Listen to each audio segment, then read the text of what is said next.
Good evening, everyone. I'd like to welcome everyone today to our virtual community information session for the Markham Road Mount Joy Community Secondary Plan Study. My name is Arvind Prasad. I'm the Commissioner of Development Services here at the City of Markham. I'd like to start off by acknowledging, and I hope I get them all right here, the members of our council that are here today. I know I saw Regional Councillor Jack Heath on the line. So Jack, if you could wave, if your video is on. We also have Councillor Reed McAlpine and Councillor Andrew Keys. There's Reed. And also Councillor Karen Ray. So those are the councillors that have joined us so far tonight. And I'd like to start off by thanking you for joining us.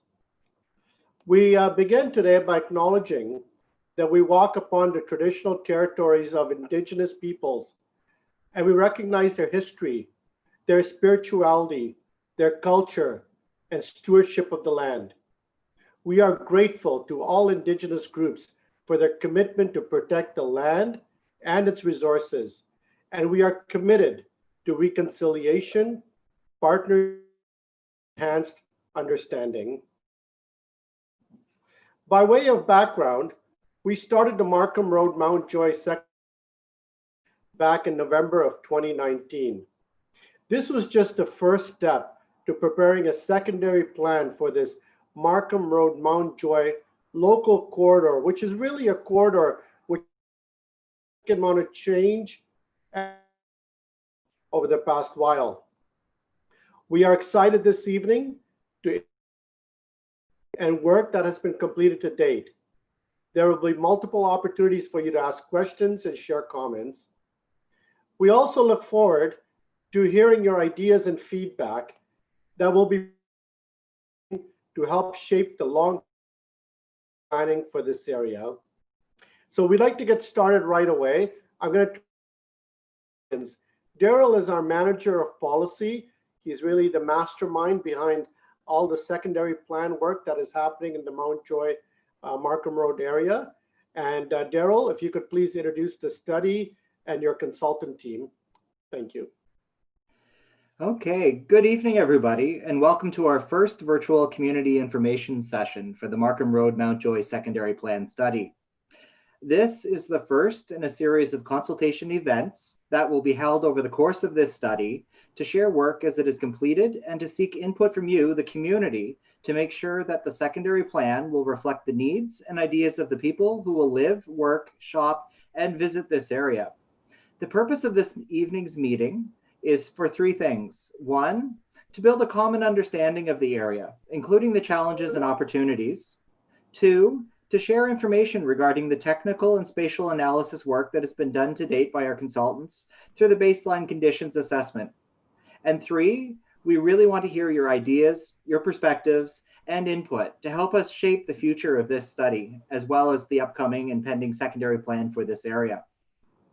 We are also going to be having another virtual community information session on a Saturday in September or October. We're just working on the date for that now, but that will be a further meeting to seek input on the draft vision, guiding principles, and the concept plans for this area.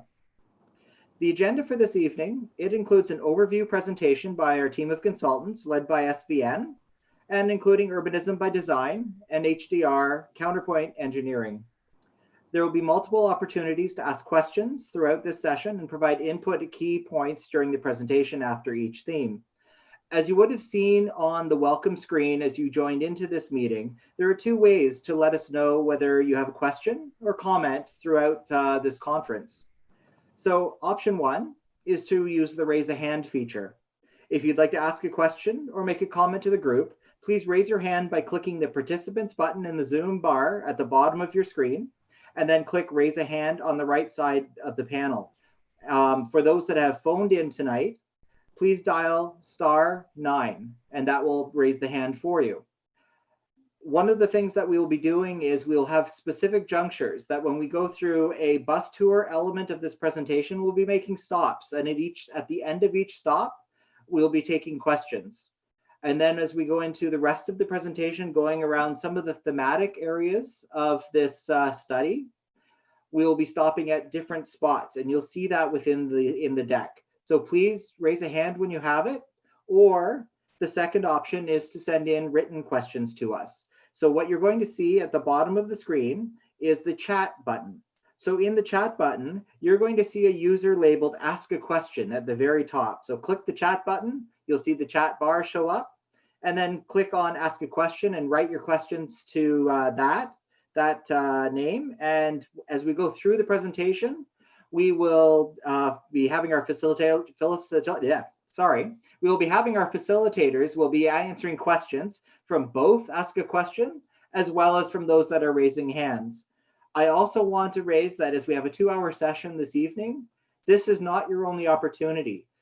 Please visit Your Voice Markham as you did to join this session. You'll find information. You will find our contact information. Email us, write to us, reach out to us. We want to hear your ideas. We want to hear your perspectives to inform this study process. As a courtesy to other participants, please mute your microphone and turn off your video during the meeting unless you are called upon to answer or ask your question. Also watch for those when we get to asking a question, watch for a request window that will pop up on your screen, and it'll ask you to unmute yourself and turn on your video. So that way you can ask your question. I wanted to also advise that tonight's session is being recorded and live streamed to YouTube. So please keep your webcam off if you wish to remain off of camera for the stream or for the recording. With that, I want to turn it over to Shonda Wang of SBN, who will lead us through the overview presentation and introduce the consultant team. Shonda, before you get going, I just want to welcome Deputy Mayor Hamilton has also joined us today. Great. Okay. Well, thank you. Thank you both. Nice to see a number of people that have joined us for tonight's meeting. We're thrilled to have you with us. You'll see the presentations just here on the screen, and we do have a bit of a presentation that we'd like to go through, but we'd like to do that.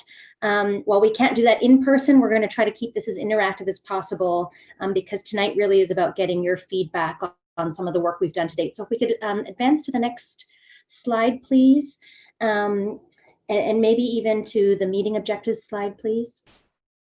So as Daryl was introducing, we have our consultant team here with us tonight, and representatives from each of those firms are here. I'm just going to reintroduce them so you get acquainted with us over the course of the evening. We've got SVN Architects and Planners, Harold Maddie from Urbanism by Design. We have Counterpoint, our municipal engineers who are part of the study but not here tonight with us, but certainly working with us in the background, and Jonathan Chai from HDR. We'll all be here to answer your questions as they come up, depending on what the themes are. So as you can see on the slide, really the purpose of tonight's meeting is several-fold, really. As a consultant team, we've been busy since the fall, diving deep into technical analysis from a planning, spatial, and kind of really comprehensive way based on the disciplines I named earlier. We have been focused on these 3 themes of land use and built form, transportation, and municipal servicing. And through that analysis, we've uncovered what we think are a series of what we're calling key drivers that in our minds are really what is setting the premise for the continued evolution of the Markham Mount Joy area, secondary plan area. We want to hear all of your feedback that you've got based on what our preliminary findings are, and see if we can augment that or see if there are elements that we need to prioritize as we continue to do our study.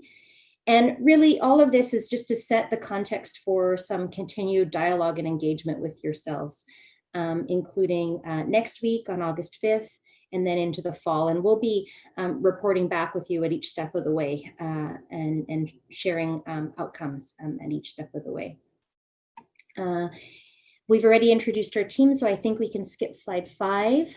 And just to kind of focus us in on the Markham Road, Mount Joy study area, you'll see here we are situated in the northeast portion of the city. We're just south of the northeastern limit of the region's urban area. And you can see that Highway 407 is one of the kind of key pieces of infrastructure to the south of this map here. We are bound by just north of 16th Avenue on the south end, Major Mackenzie Drive East on the north, the rail corridor to the east, and we're certainly surrounded by existing residential neighborhoods and different community amenities on the other sides there. Next slide. So what's a secondary plan? Really, we're building on direction that really stems from the province and the region all the way to the city's OP. And the city OP approved in 2014 already identified the opportunity for a secondary plan here that would set the vision and also the policy parameters on how to protect for all of the supportive infrastructure, let's call that, and I use that term infrastructure pretty broadly, to accommodate growth. And that's in a way that we're really looking at how people move around the site, giving choice and options for housing of different types and tenures, and all kinds of other community infrastructure, opportunities for new schools or open spaces, and other types of facilities, so that we're seeing a really balanced way to bring growth to the area as it continues to evolve. In our study, one of the key outcomes of this plan will be to provide some very clear guidance, not only for the city, but also for the landowners and developers in the area, as well as the general public, the residents that live here and will be living here into the future, so that there's very clear common direction and guidance about how to develop moving forward. Next slide. And we can actually, I've covered this piece, so we'll just move in a little bit closer, zooming into the secondary plan area. And you can see here our secondary plan area, the broader influence of study area highlighted in red that we're looking at, certainly from a transportation and municipal point of view. And just you can see already in this image, even if you kind of glance at the map, we've got Markham Road central to the secondary plan area. It's certainly a key spine within the community. We have Major Mackenzie Drive to the east, Castlemore Avenue just to the south of that. At the center of the site, Burr Oak Avenue. We know we certainly have the Mount Joy GO station that does exist on the east end of that. And then towards 16th Avenue on the south of our study area. Next slide. Here you see an extract from the City of Markham official plan, again from 2014. And you can see even here that the vision for Markham Road, Mount Joy was very much looking at the integration of all kinds of uses from housing, employment, places to shop and recreate, and all of the things that we need in a complete community, and for that to occur in a transit supportive form, knowing that we are directly adjacent to a major GO station here. Next slide. Here you see the opportunity that we've started to draft out for the secondary plan. And I should say that this really is building on previous work that's been done in the area. In fact, in 2005, some of you may recall or have participated in an urban design study for Markham Road within the same kind of area that we're looking at now, between 16th Avenue and Major Mackenzie Drive East. We've broadened that opportunity statement now to think not just about Markham Road, albeit very important, and we're still going to be considering that, and also not just the properties that flank it. We really want to look at the secondary plan area in its entirety and set out that vision for long-term redevelopment. Next slide. This is a snapshot of the 6-phased process of the secondary plan. We are about, I'd say about just getting to that midway point where we've launched the project, started our deep analysis or preliminary analysis, I should say, continue to consult with the city and seek their guidance and input from a multidisciplinary point of view. Through that background review and analysis, we're here tonight sharing some preliminary findings on that analysis, and then we'll continue to consult with you next week and into the fall as we lead towards analysis and recommendations and final reports at the end of the year. Next slide. So here we are. We're, very much wanting to, at this point in time, look forward into the next 5, 10, 15, 20 years and beyond. But we certainly like to look back and look at the evolution of the study area to understand all the different influences to how we arrived where we are today. And so through that, we're finding, and you can see through the series of maps here, that Markham Road really evolved from a very important rural road to a provincial and regional highway carrying large volumes of vehicular traffic for the most part. And that traffic moved at fairly high speeds that would be kind of commensurate with that type of infrastructure. And over time, you can see in the maps that light industrial uses started to be located east of the corridor, predominantly related adjacent to the railway. And then we have some other destination retail uses that start to develop on the west side of Markham Road. Over time, Markham Roads continued to become a key arterial and really central spine, let's say, in the establishment of the communities Wismar to the west and also Greensboro to the east. And we see also the expansion of the town's boundary to Major Mackenzie Road East.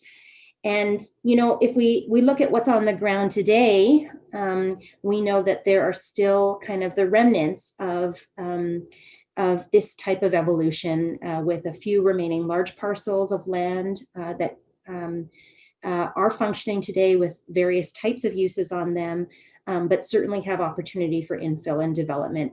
I'd say also something notable is a growing interest in high density residential and also mixed use. And so we're looking at all this comprehensively about what's appropriate as we move forward for infill and development. So with that, I'd like to pause for a moment and turn the screen and turn the mic over to Harold Maddie, who's going to just talk us through a bit of an overview of the site in a little bit more of a zoomed in fashion than I just gave in these series of maps. Harold, can I turn it to you?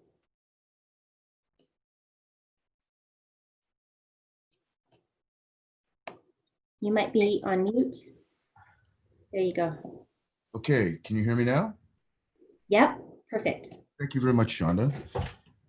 Well, Shonda, hello everyone. Shonda has given us a good overview of the study and has introduced us into the study area. And I'm going to take it from here and drill down and give ourselves a tour of the study area and its environs, just to give you a good sense of what it is that we on the ground were seeing. And at this point as well, to begin to talk about some of the very apparent issues and challenges, as well as the opportunities that make themselves apparent as we move about. One of the things I'd like to point out before we begin that tour is that there are a number of emerging themes that relate to the site and our study, things that seem to common themes that seem to be reemerging or that are very present in our tour. One is, as this is a transit-oriented area and one in which we want to continue to reinforce that, walkable urbanism, and that means a place in which pedestrians are safe, conveniently accommodated, and that can engage and utilize transit in a way that is comfortable and convenient to them. Is an important idea. And so how the design of the area, the buildings, the streets and blocks, all of those things come together in such a way that it creates an environment that is conducive and friendly to pedestrians and safe, of course, is an important idea. The second is around this notion of mobility and connectivity. This area does have some significant edges, the rail corridor being a significant one that is perceived and is very much is a physical barrier and limits the connectivity of this area to the neighborhoods to the east, for example. And even the roadways, if they're fast-moving traffic and the intersections are far apart, that also becomes a barrier. And so we want to think about how mobility and connectivity can be better improved. There is this area is also prone to some flooding, and so the discussion around green infrastructure and how we deal with stormwater management is a very important idea. The vision, as noted by Shonda, does talk about the idea of a main street here, and that this is a main street to serve the surrounding communities. And we know we have a main street that is very familiar to all of you at Markham Village, as an example, and our tour will touch on that. A big question, a big challenge for us will be how do we transform what is an arterial road, a Highway 48 and Markham Road, into something that is more akin to a main street that is pedestrian friendly and welcoming and inviting. Mixed use and how all those uses and what the types of uses that make sense and are compatible, how they come together. And lastly, how is it that we design this place in such a way that it resonates, it's memorable, it's a unique and authentic place. And placemaking becomes a very important opportunity for us in terms of bringing to life a true opportunity that might exist. Either through evidence of environmental features or history or new ideas of vision for this place. So we're going to move to the next slide, and we're going to begin the tour, in fact, with an overview video. It's the only video in this presentation. We're going to give you an overview of the sites that we're going to visit from a perspective that is unique, which is an overview, like a bird's eye view. What we're seeing now is Markham Village as we hone in on the site. And Markham Village is to the south of the study area. It's not part of the study area, but it is an important influence or affected area by what happens up here. And we wanted to, of course, recognize what is a important historical feature, not just in the area, but in Markham as a whole. And as we move up Highway 48 or Markham Road, you will see the study area emerging in the distance in the red outline, which is the study area, and the black outline being the actual secondary plan area. The secondary plan is the policy area that we're dealing with from a policy perspective. The red is the broader area that we're looking at in terms of influence. The very south end, you see Markham Museum, we just passed over, and the community center to the right. As we move up, you can see high density new developments, mixed use developments that are being built along the west side of Markham Road. There is Mount Joy GO station and an important opportunity for mobility and even for potential redevelopment. The business park on the right, just below us here, and the large format retail off to the right are what dominate the northern ends of the secondary plan. And as you move further north towards the edge of the urban area, you'll see that these lands have been previously developed, but are currently being transformed and prepared for other developments that are pending. This is the site of the potential future GO station if that happens, and that is the Donald Cousins Parkway, which is an important bypass or extension. Key link being that it continues up to Highway 48 at some point in the future to help discourage through traffic through the center of our study area and down to Markham Village, and in fact bypass that to their destinations further south around the edge of the city.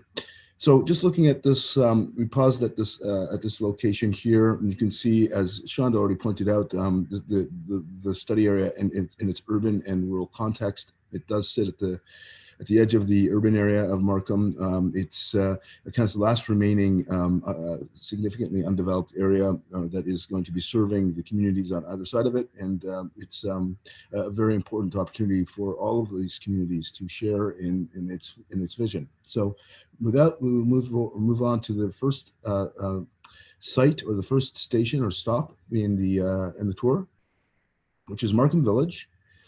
And the reason we're talking about Markham Village, as I mentioned before, is that there are some significant impacts that this study area will have on the village. It is an historic area. The road width is finite. It's not going to be expanding or getting any wider. It's a protected area, and so there is some concern, of course, about traffic mitigation and ensuring that how traffic is managed, and if traffic is going to be generated, that it be sensitive to its impacts on the surrounding communities, especially Markham Village. The other thing worth pointing out about Markham Village, of course, is that there are important lessons that we might learn, attributes about it that are very successful that might be considered and as lessons for how we might think about the Main Street transformation for Markham Road within the study area. This is a walkable area that's very human scaled. It's very much an attraction for the surrounding community, and those are lessons that we might be able to think about as we transform Highway 48 and Markham Road further to the north. Next slide, please.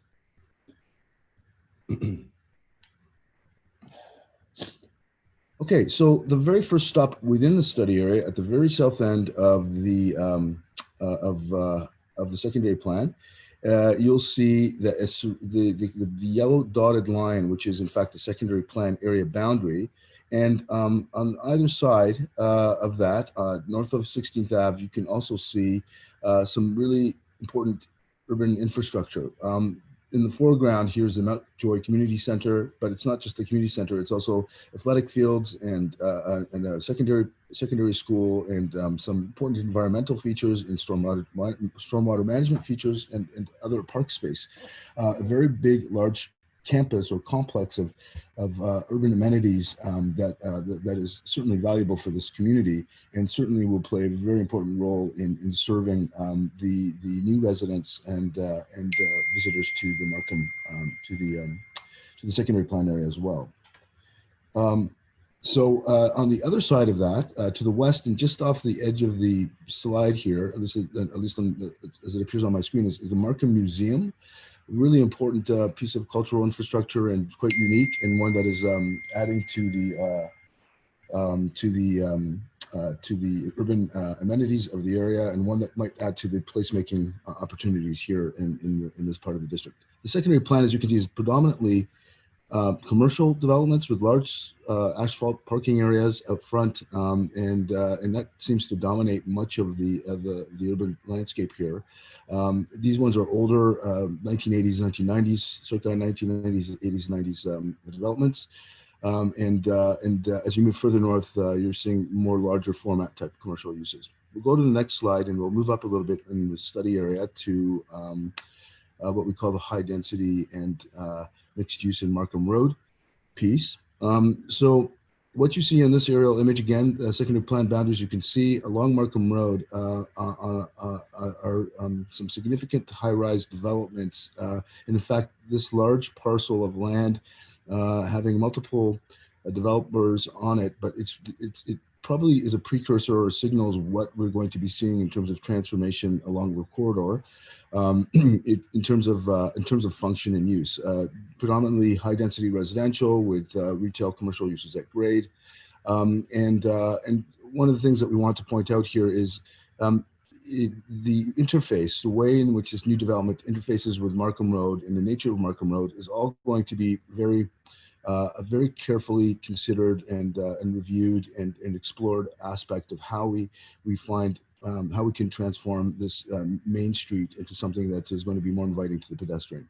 So it's a big issue and a concern for us as we look at that. The other thing we want to consider here is, of course, how we transition higher developments to the established neighborhoods on either side. Before I move to the next slide and the next stop on the tour, I wanted to just stop and pause for a moment and ask if there are any questions or any comments or any additional observations that anybody has with respect to the tour. And I'll try to do this at other stops as well. Just to pause for one quick second, I just wanted to announce that Councillor Issa Lee has joined us, as well as Regional Councillor Jones. So thank you for joining us this evening. Great, thank you, Daryl. Are there any questions or any additions? Okay. Okay, so let's move on to the next stop. The next stop is Mountjoy GO Station. As you can see in the foreground, the station is hard to pick out, but it's actually right at Burr Oaks and where the railway corridor, where the yellow dashed line crosses Burr Oaks. is the Mount Joy Creek, and the station is right there, just on the west side of the far side of the tracks. And as you can see, of course, a large, significant surface parking lot, almost entirely full by the looks of it in this image. That is owned by Metrolinx, and it primarily serves the GO station. Nearly 2,000 people commute daily, at least pre-COVID, to in the morning hours and returned in the peak hours of every day, and that was a growing commuting population. So this is a relatively important transit stop in the larger network, and what happens here in the future, and the opportunity that this station might serve, both as a public-private partnership in terms of the renewal of the station and the redevelopment of that station, but also in the larger parking area, and how that might, in conjunction with a development partner, become a really more pedestrian-friendly and appealing destination as part of this larger infrastructure. And there's obviously opportunities for encouraging integrating other modes of movement, bus, cycling, and foot traffic in the way that these places are designed, so that that's actually encouraged and promoted. Are there any questions relating to this site? Yes, we do have a question relating to Mount Joy Go. So the question we received is, does Metrolinx have any plans for the parking lots at Mount Joy Go Station? This area is different, as it isn't centered around a major intersection such as 16th or Major Mac, but the Go Station, which makes it hard to travel east and west from the heart of the study area. The rail corridor also creates a barrier for pedestrians, and transit is extremely poor in the study area, with the Route 18 coming every 65 minutes, not a factor of 60. I don't want it to become another North York, where there's a high concentration of buildings along Markham Road, then density decreases rapidly. I see little value of another GO station at Major Mac unless all the parking at Mount Joy is removed. Wow, really good points that are being brought up there. The Metrolinx does not currently have any official plans for this area or their lands here. Clearly, an opportunity in the context of the secondary plan is for us to suggest in a concept or to better explore the opportunity, so that a business case might be made for the transformation of these lands, if that is in fact desirable.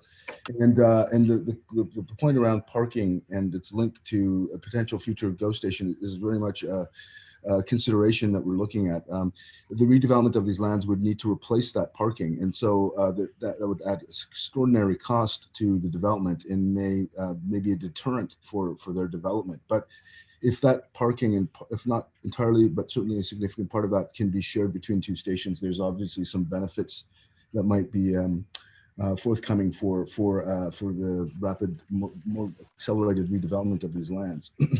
So yes, those are all things that we'll be looking at in the context of the secondary plan. We're looking forward to those future conversations in which we can engage about that, and how that occurs. The form, shape, and density and intensity of that is all going to be factored into considerations, and all of them very much interrelated ideas.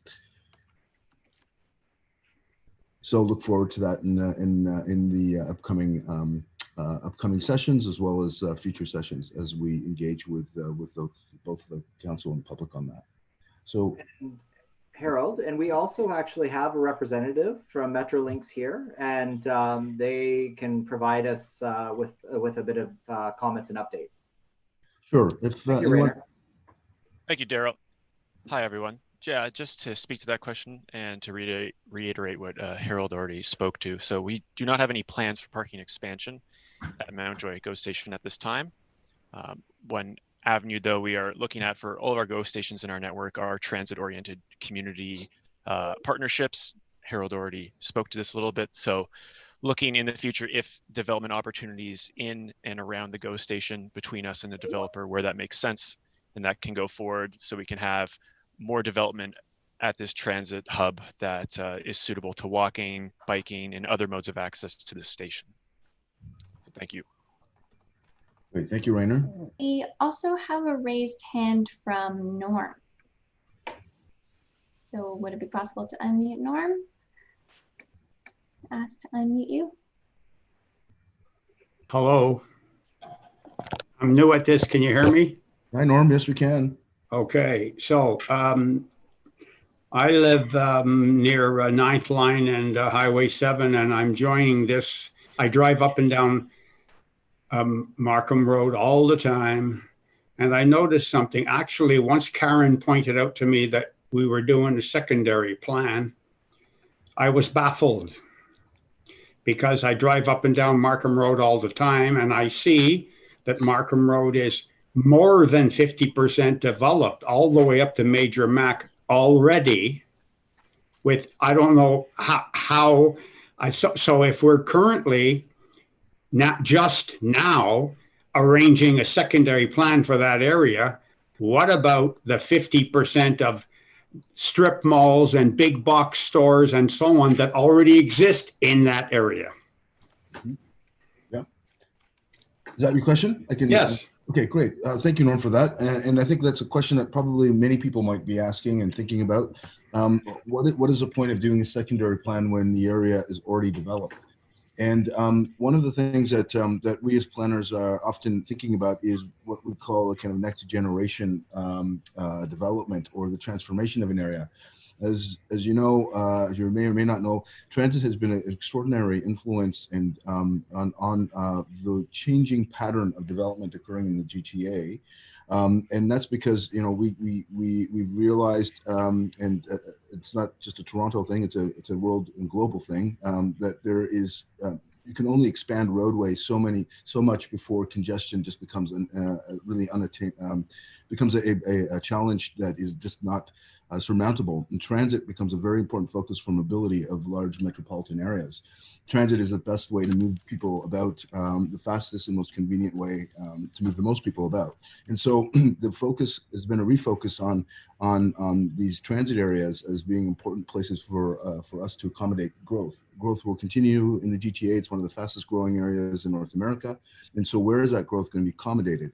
Well, it seems to make most sense that it be accommodated in places that are going to be less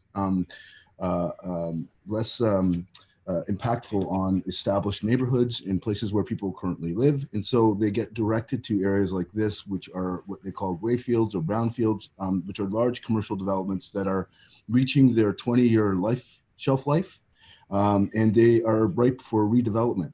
It's far easier to redevelop in these lands where there's going to be less impact on existing neighborhoods than elsewhere. And these lands that are currently served by transit are ideal for what we call intensification of residential and employment growth. So it looks like it's completed, but it's just one vignette or one picture in time. There will be in the next 20 years the transformation of those places that are already developed into something else. And we're helping to try and shape what that is.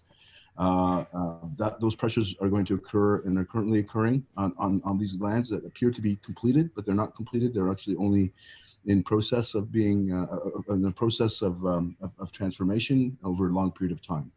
So those big box shopping areas and stuff are maybe going to be there for some time, and they might be up for redevelopment depending on the market sooner than later. It's something that we don't, as planners, dictate, but we only try to be prepared or proactive about when it happens. Does that answer your question, Durham? Partially, yeah. So does Home Depot know that you're planning to knock down their store? Okay, so I just wanted to be clear about this. We don't dictate what happens and when it happens. We only prepare to respond to an application that might happen. So Home Depot is going to be there as long as the landowner, if it's not Home Depot, they could be a tenant in this case, as long as the landowner wants to maintain their current condition, the Home Depot can stay there as long as they want. Our changes in the policies around this area are not going to be dramatic. The current policies already permit significant development to occur here. We're here to help shape, inform that development permission into something that is going to be more livable and walkable and more appealing to the future residents and workers in the area. So we're here to shape and envision what that future development might look like. That future development is inevitable. So as planners, we don't make things happen. We only respond and try to be proactive about responding to those things that do happen. Am I still online here? Yep.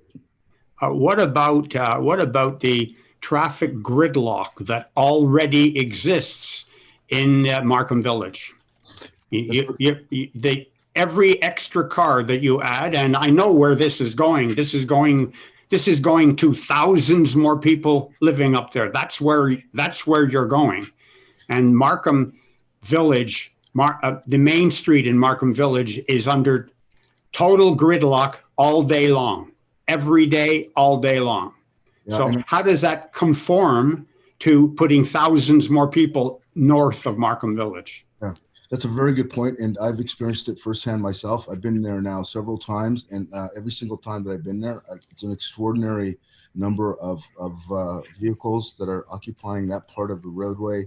Which is, as you know, a one lane in either direction road. It narrows quite significantly down to a 2-lane road through the village, and so it's a bottleneck and it's congested, and that congestion extends quite far beyond the Markham Road. So absolutely, we acknowledge and recognize that is an issue, and a big part of the scope of our work, and that's the way I began my presentation. For example, I did talk about the important consideration for traffic mitigation and management.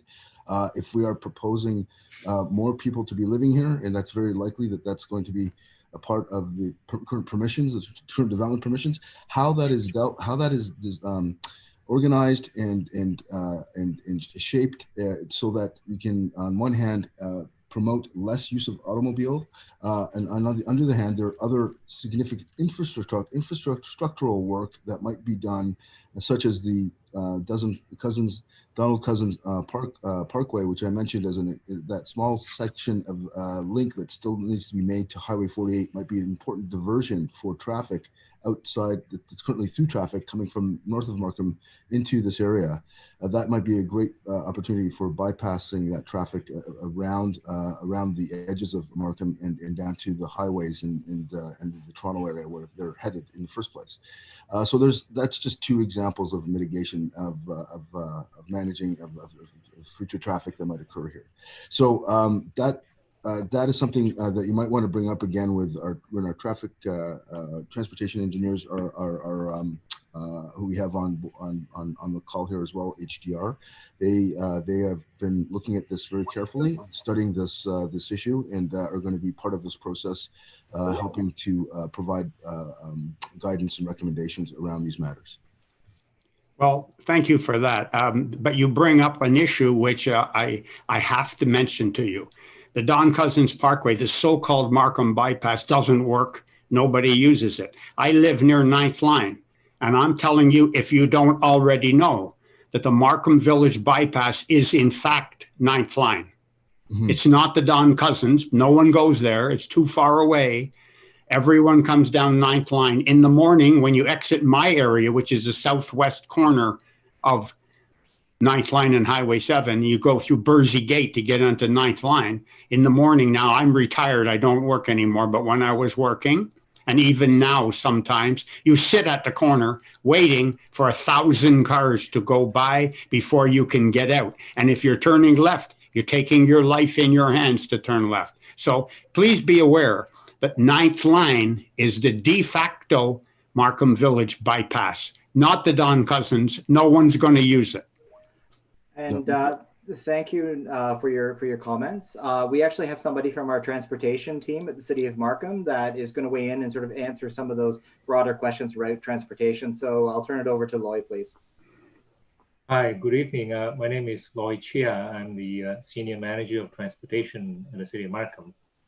To answer the sort of very broad questions and different number of questions from the gentleman here, the City of Markham works together with multiple agencies, including York Region and Metrolinx and the province in planning for accommodating the traffic and travel demands that are generated by future growth and development. So there are comprehensive plans at the municipal level, at the provincial level, both road and highway networks, as well as transit network plans that have been developed that are to accommodate, as I said, the additional demands of future growth and development. Specifically for this area, we are part of York Region, and York Region has a transportation master plan that looks at the impact of additional travel demand going out as far out as 2041.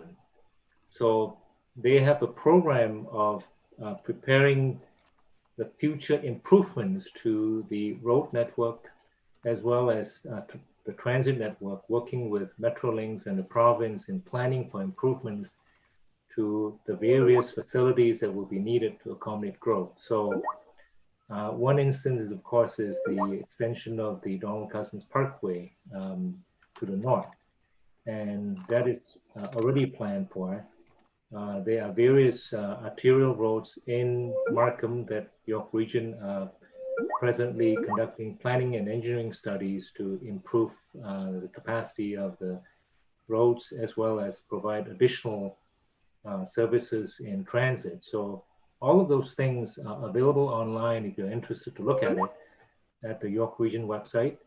Metrolinx, of course, have the regional transportation plan that looks at the larger transit network in terms of GO Transit services, GO Bus services, and so on. So all of that is available online and are taken into account when these secondary plans are being developed.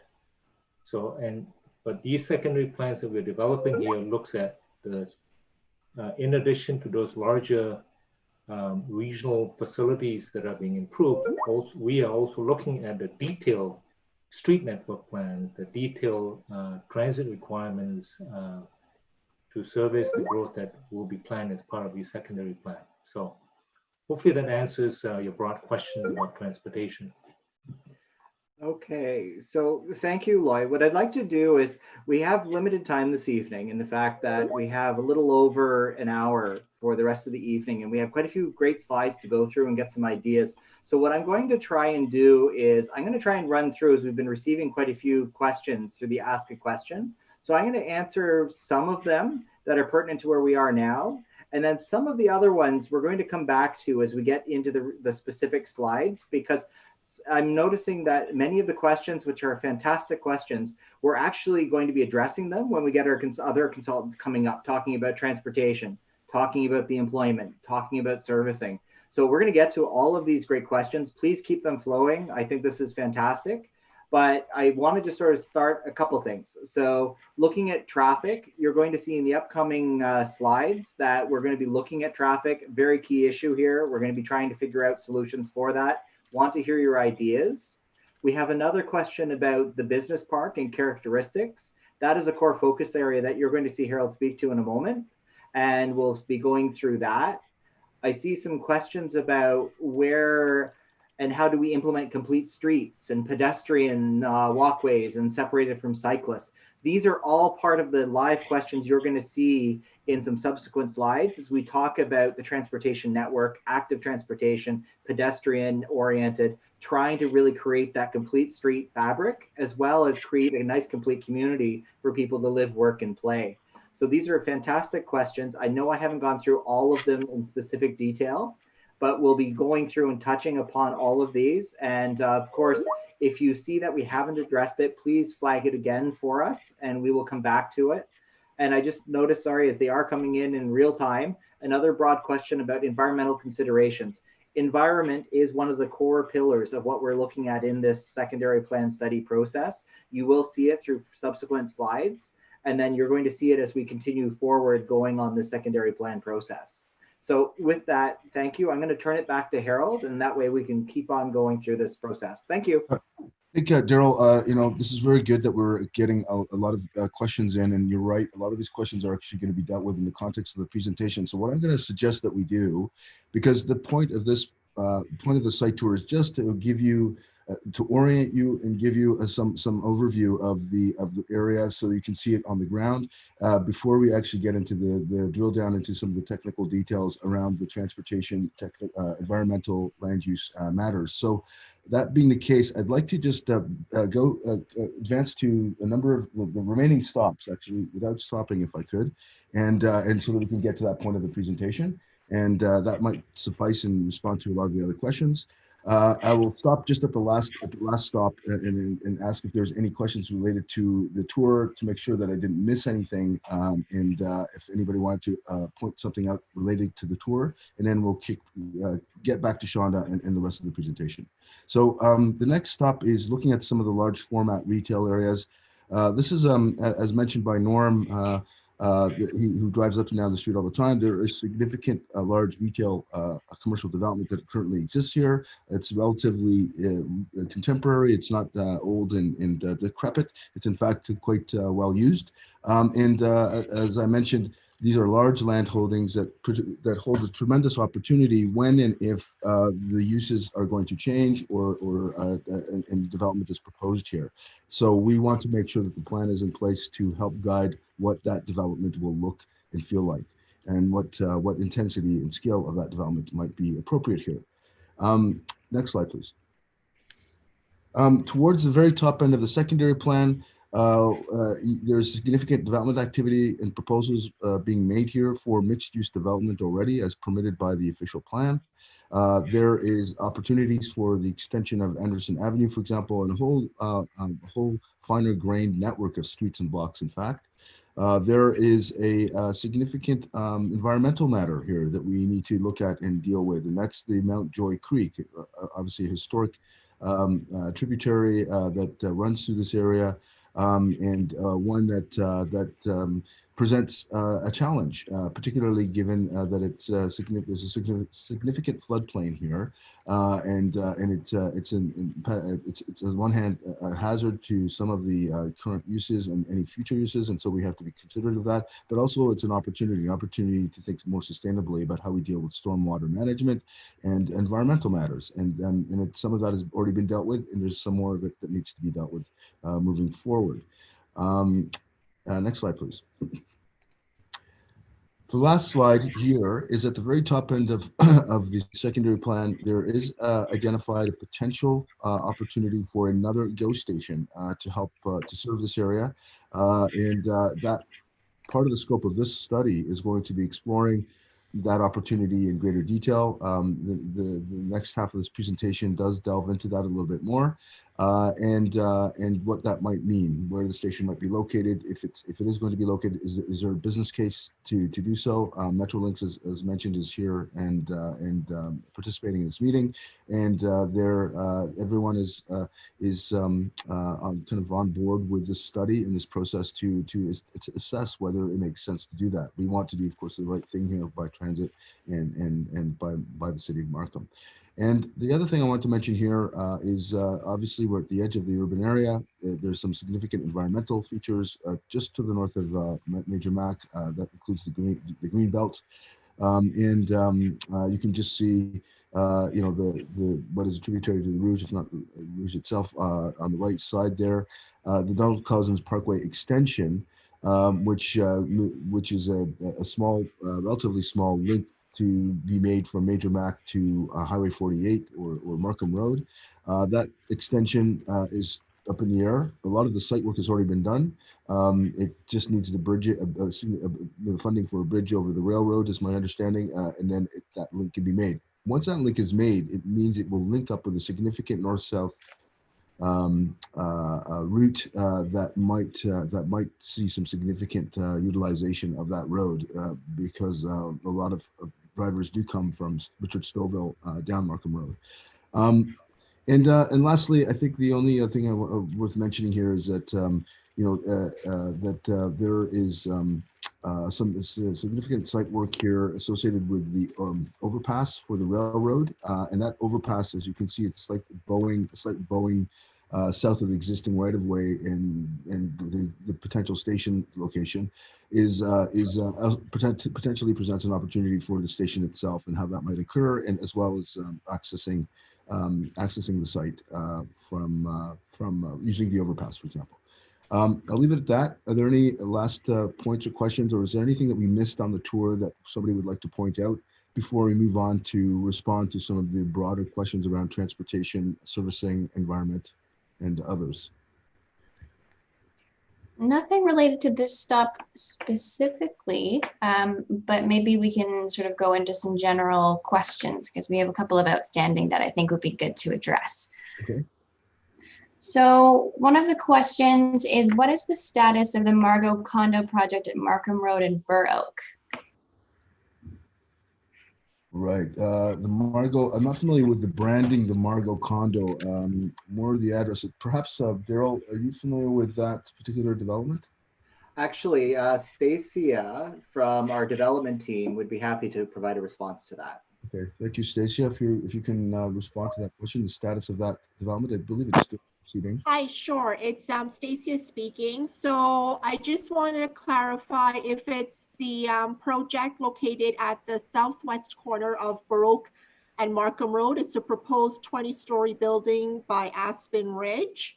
I will roll my answer and sort of encompass the other active development applications within the secondary plan area and say that all the proposed high density developments, including the one proposed at Baroque and Markham Road, are currently on hold.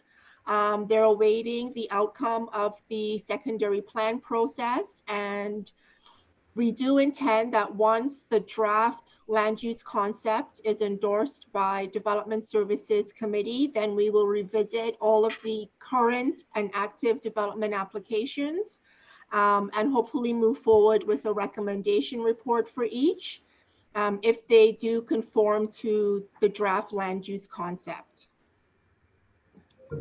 Okay, thank you very much, Stacia. That's great.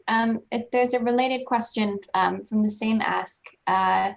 Maybe it's more of an observation, but maybe someone from transportation or from Markham City staff can answer this question. But the observation is, a crosswalk or traffic lights required on Markham Road between Burr Oak and Edward Jeffreys, as many residents who walk the go simply cross the road as opposed to walking out of the way to the lights. Definitely a safety risk, especially during the darker months. So I don't know if anyone can respond to this directly. Yeah, I'm actually, this is a really good point for us to turn it to Shonda, because a big part of the analysis and the transportation, this is really part of the transportation analysis. Without a doubt, we recognize that the blocks, they're super blocks, they're massive blocks, and the interchange or signalized intersections between the length between signalized intersections is far too long for pedestrians to tolerate, and most will cross the street and take their lives into their hands. So we recognize that, and that's part of the analysis. So with that, I'd like to bring Shonda into this back into the fold here to start to carry on with the presentation, introduce the other consultants at the right time to address a lot of these questions. Very good questions that we would like to respond to. Thank you. Great, thanks so much, Harold. And so good to see so many of the things that we've been thinking about raised already in the course of tonight's workshop. And certainly we'll be looking to expand a little bit further on that. So the next set of slides really are structured in 3 parts according to the major themes of the study. I'm not going to read through every single one of these sub-bullets here. You do have them in front of your screen, but just to say that at every part after land use, for example, and built form, I'll pause and also would like to seek some feedback on some of these key elements and see if we've missed anything in our analysis. And Jonathan will be presenting to transportation, and then I'll come back to speak to municipal servicing and some of the final slides. So starting with land use and built form, just to take a step back and take a look at the planning context. If we could go to the next slide, please. Thank you. So here you have 2 extracts of maps. The top square that you see there is from the York Region Official Plan. It does identify the Markham Road, Mount Joy area as an urban area. On the bottom, you will see an extract from the City of Markham's official plan, and this is specifically the land use plan, and then in black, you can see the study area that we're looking at. Essentially, what these two planning and policy documents are telling us is that the highest densities within the city will be directed to the regional center of Markham Center, and that development in the secondary plan area that we're currently studying will be still intended to accommodate growth, but at a smaller scale than identified for in the regional centers or even the corridors within the municipality. Next slide, please. Here you see some images of what the site looks like today. You can certainly also see a map of some of the existing uses, and where we've just started to highlight some observations about kind of concentrations or hubs of uses, and always easier to see when you can kind of see it from a bird's eye perspective. So starting from the south end, we know that we have a nice concentration of civic and community uses, including open spaces and institutional uses. The Markham Museum is certainly located there. As we move further up the Markham Road corridor, we do note that there is a number of existing, fairly new high-rise residential uses along predominantly the west side of the street. And that's not a surprise to us because, of course, we want to see, and the market certainly sees, the opportunity to locate people close to transit, like the existing Mount Joy GO station. Just above the GO station, we have the existing Mount Joy Business Park with a cluster of uses. You can kind of see them on the map side by side by side. And then if we turn our attention to the other side and then heading north along the corridor, you can see that we have a number of retail and commercial uses and some other employment uses as well that form a bit of a cluster there on either side of Markham Road, as that still remains throughout as a key spine. Next slide, please. The next slide focuses on existing community services and amenities. I know that a number of the folks here are very familiar with the lay of the land. These are places that we visit on a fairly regular basis. You know, we also recognize that there are assets also outside, just outside at the doorstep or directly adjacent to the secondary plan area. For example, the Mount Joy Community Center on the east side of the rail tracks there, and other types of amenities that we'd like to see how we can bolster connections to, and I'll expand on that shortly in a subsequent slide. Next slide is about parks and open spaces. What's interesting here, and you can see lots of swaths of green on the map. I should be clear that the ones that are circles are really highlighting a 5-minute walk, at least a 5-minute walk radius as the crow flies, if you will, from those particular darker green hubs that you're seeing on the map. And what we are finding through our analysis is we've got a pretty good amount of parkland on average per person for the number of people that are at least currently within the secondary plan area. When we kind of get down to the ground and actually dive deep into how people actually access this by foot or by car or cycle, you know, it is actually, in fact, quite challenging to access some of these sites. They're inaccessible either because of barriers or disconnected streets. You might be able to see it from a particular distance, but a little bit more challenging to get to it. And so certainly one of the things we're going to be looking at over the course of our continued study is how many people are we actually anticipating here, how many people are appropriate to be accommodated into the long term from a capacity perspective.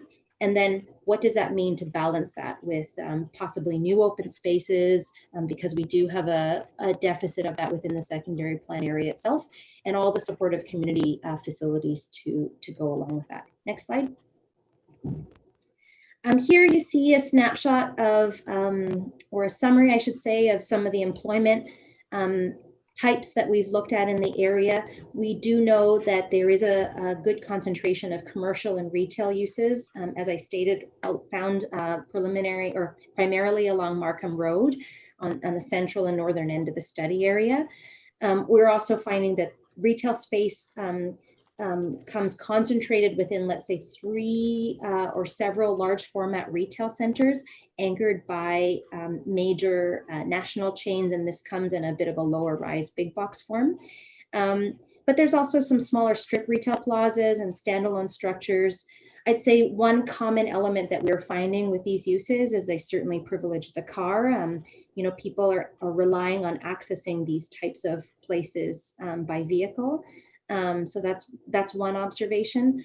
But there's also all kinds of other types of uses. We have the Mountjoy Business Park that I'll expand on a further slide that accommodates smaller office and industrial uses. And we'd like to pay closer attention to what this means in the continued evolution of the corridor. Next slide, please. I think we've heard this in part through some of the early comments we've already gotten to tonight. Markham Road is certainly a key spine, but we'd also say that the GO Rail corridor, the Stouffville corridor, is also a really key spine. And we have the benefit of having this higher order transit within very close walking distance, which is what you're seeing in the kind of light gray circles on the map there of the majority of the secondary plan area.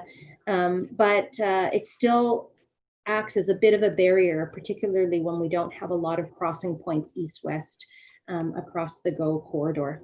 And so I think some of the other points you're seeing on the page around some traffic speeds and long distances between signalized crossings have been touched on, and it's something that we noticed as well. Next slide. Another, let's say, key challenge from a land use built form point of view is when we kind of look at the composition of uses on the site, we have a mix of a number of large parcels and some smaller parcels, and then the built form kind of scattered in between. Some are quite a bit closer to some of the main streets, which gives a really different feeling than those that are set back and further away from the street. And then separated between sidewalks, say, and buildings by a prevalence of hardscape. We're also, as Harold mentioned, we are looking very closely at the Mountjoy Creek. We have done some study to understand flood impact, and we know that that does impact some properties within the vicinity of the creek. And so that's something that we're looking at closely about flood mitigation strategies and how we can mitigate that flood. But despite all of these challenges, I think, you know, something that we're looking towards as we're trying to set out a future concept and a future vision for Markham Road, Mountjoy, and the broader study area are a number of opportunities. One big one being what we call defining the urban structure. And if I just break that down, really, you know, we know Markham Road is a big part of the structure, as we've alluded to several times already. And we really think there's an opportunity to rethink about the layout and the breakdown of the space within Markham Road and start to think about it as a main street for this area. And we'd like to get your thoughts and feedback on that because we really think there's an opportunity to see it as a centerpiece of the secondary plan. I'll also note that there is a 10-meter easement that does exist along the corridor, and that's something that we're also curious about the opportunities that can come along in partnership with landowners to really see a fulsome, complete street here. Next slide. This slide is about placemaking, and I think that's something that we think is a big opportunity if we're going to be spending our time and effort gathering your feedback for how we want this place to grow and develop over time. We really want to focus on where we can introduce really special key moments to give some character and definition to this particular study area.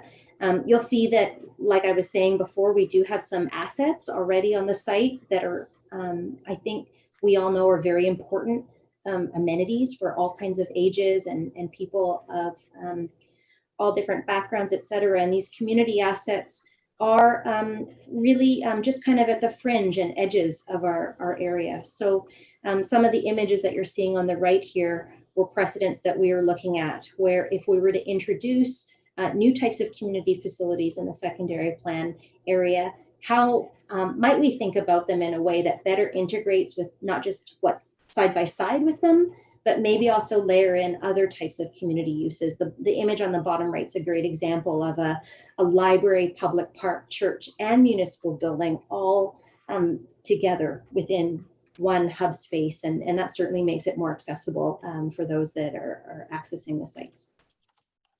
Another key opportunity is to, in addition to treatment along Markham Road, look at how we can really green the secondary plan area for, I'd say, functional stormwater management purposes, for sustainability purposes, but also really for enjoyment and for shade and respite space. And additionally, for development to set up value that this is a place that you want to actually front and put some uses on and activate. And so we think this is another not just a placemaking opportunity, but a really good opportunity to see some really good sustainability come to the site as well on all fronts. Next slide. Something that, if we could go to the next slide, please. And next. Thanks. There are a number of key drivers that we see here on the site tied to all of these issues and opportunities. And one of those drivers of change that we see as an opportunity is relating to the existing Mount Joy Business Park. You can kind of see a zoom in of where that business park resides between Burr Oak Avenue and just to the north there of the GO station. We're just over to the east of Markham Road, but we do have the benefit of being really proximate to the GO station today through Anderson Avenue. We have some really good access, like I've shared, to the GO station, but also to amenities to the west, and certainly as those continue to develop. So we're seeing this really as a well-sited location that functions today as an important employment area, but moving forward, as we think 5, 10, 15, 20 years down the line, to really make this a viable and stable employment hub, we think there's an opportunity to broaden the range of uses that are permitted on the site because the existing employment designations are a little bit more limited. You're seeing some images on the left of some ideas of how to still really make this a really more dynamic place, a place that you could go to not just in the daytime, but also possibly into the evenings by just introducing a whole range of amenities and open spaces and broadening the opportunities here. Next slide. So with that, that brings us to just the summary here of the land use and built form analysis. You can see the summary of the challenges and opportunities that I've spoken to. We'd like to take a few moments at this point to hear from you. Are there other areas that we haven't thought about that we should think about? Your feedback on the challenges that we have raised, and also the opportunities. So I'd like to open up the floor to yourselves.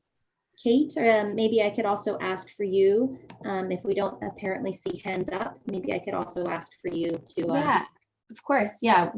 We do have one hand up from Hayden Poon, so we can either go to his question first, or we can go through some of the submitted questions. How about we unmute Hayden? Sure. Hayden, do you want to give your question or feedback? Yes, hello. I'm just thinking about how to better use the Mount Joy GO Station area. I know Metrolink is trying to do some transit-oriented development stuff, but just to consider how, for example, a person getting off the GO train, what will they do? And then when they walk back to their home, to make things more seamless for them. So you're not backtracking to go to a store to buy your groceries, or so in the zoning areas, maybe you can consider that. You understand? Great. Well, thanks for that. Thanks for that comment, Hayden. Absolutely. I think that there's a lot of opportunity, and maybe let's just take a step back to all picture the Mount Joy GO Station. It's on the east end of Baroque. If you were at the intersection today, trying to look and find the GO station, maybe your biggest indicator that there's something there is in fact the big expansive parking lot. And I know that we have colleagues here from Metrolinx here that are here precisely because there is every opportunity to rethink what that GO station looks like in the future. And I should say, for those of you that might not be familiar, we've been talking about something called the Metrolinx market-driven TOD strategy. Harold's spoken to that, and others have as well. And that's really a really exciting program that's coming from the province as of the end of 2018, where in fact the province as a transit authority is seeing the opportunity to really introduce a nice mix of things that are much more transit supportive, directly proximate and integrated with their transit stations. Parking is a real issue, and we know that we need to find ways to balance what I know are important aspects for Metrolinx, which is to serve their riders. But as we think about the future look and feel of what could happen here, I mean, we'd love to hear from you. I don't think we have all the answers on that. We have some ideas, but I think that what I'm hearing, Hayden, is some amenities to pick up your dry cleaning or some groceries, maybe make that walk home pleasant on a great street that's well lit or has some trees on it. And those are all things that we'd like to see here. And I should note, these are the perfect kinds of things that we'll be further seeking input on during the workshop we're having next Wednesday. Thank you. Thanks. Awesome. I'm going to pose. Shonda, I just wanted to stop for one quick second. Our planning director, Bijou, would like to weigh in a little bit about that question and provide a little more fulsome response. Great. Bijou? I'll actually start off for Bijou. This is Arvind Prasad, Commissioner of Development Services. I think what was described in that question is exactly the vision and type of living that many people want. The ability to have a retail experience, services, all in close proximity to where one lives, so that you're reducing the travel distances down. One of the biggest problems we have in the Greater Toronto Area is the lengthy travel distances, especially in suburban communities, where people travel long distances just to pick up a bag of milk or so forth, or to drop the kids off at school and so forth.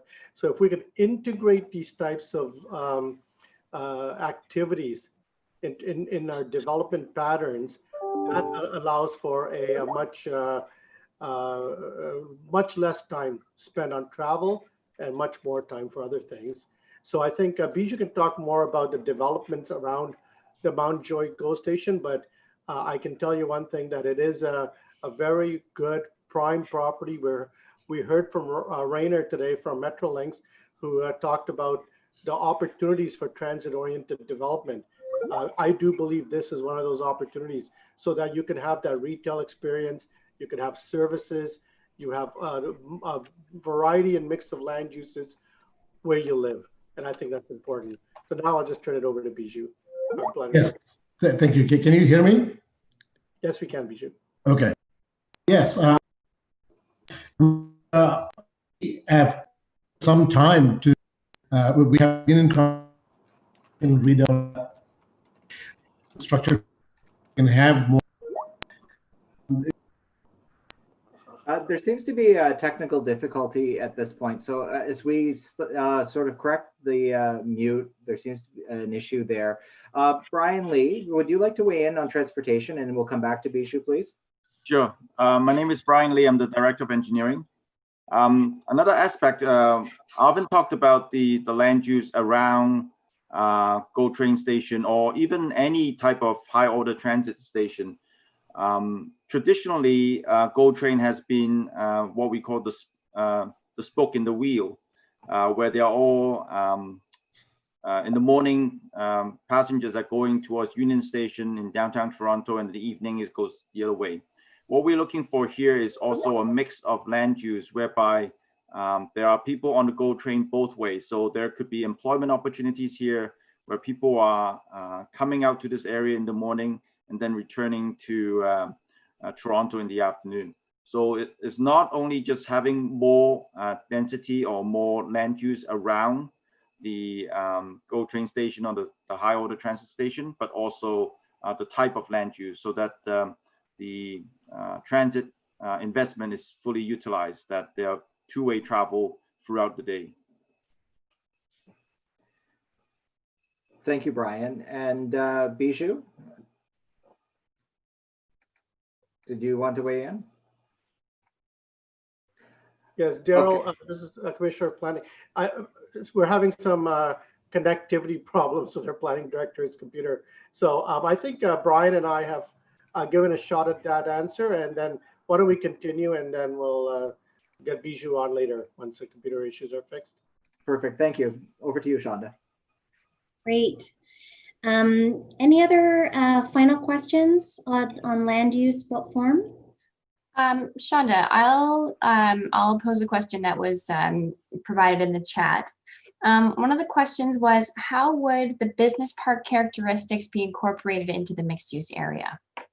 Oh, good question. And maybe as we're answering that, if we could just go back, please, on the slide, and we can look at the map of the business park, because I think it's good to see some of the adjacent uses. Maybe as that's being pulled up, I can start to answer that question. Yeah, that's a really good question. So I did note that we have the employment hub and business park there on the east side of Anderson. And we have, you know, on the other side of Anderson, certainly uses that are fronting Markham Road. And I know that we can't necessarily see the map yet, but if you can kind of picture the nice thing about, I think, both sides of Anderson is we've got some pretty good depth that is necessary for development, and I'd say development of varying kinds. So I think that that's something that we could imagine is really integrating the employment area with more of a mixed use area.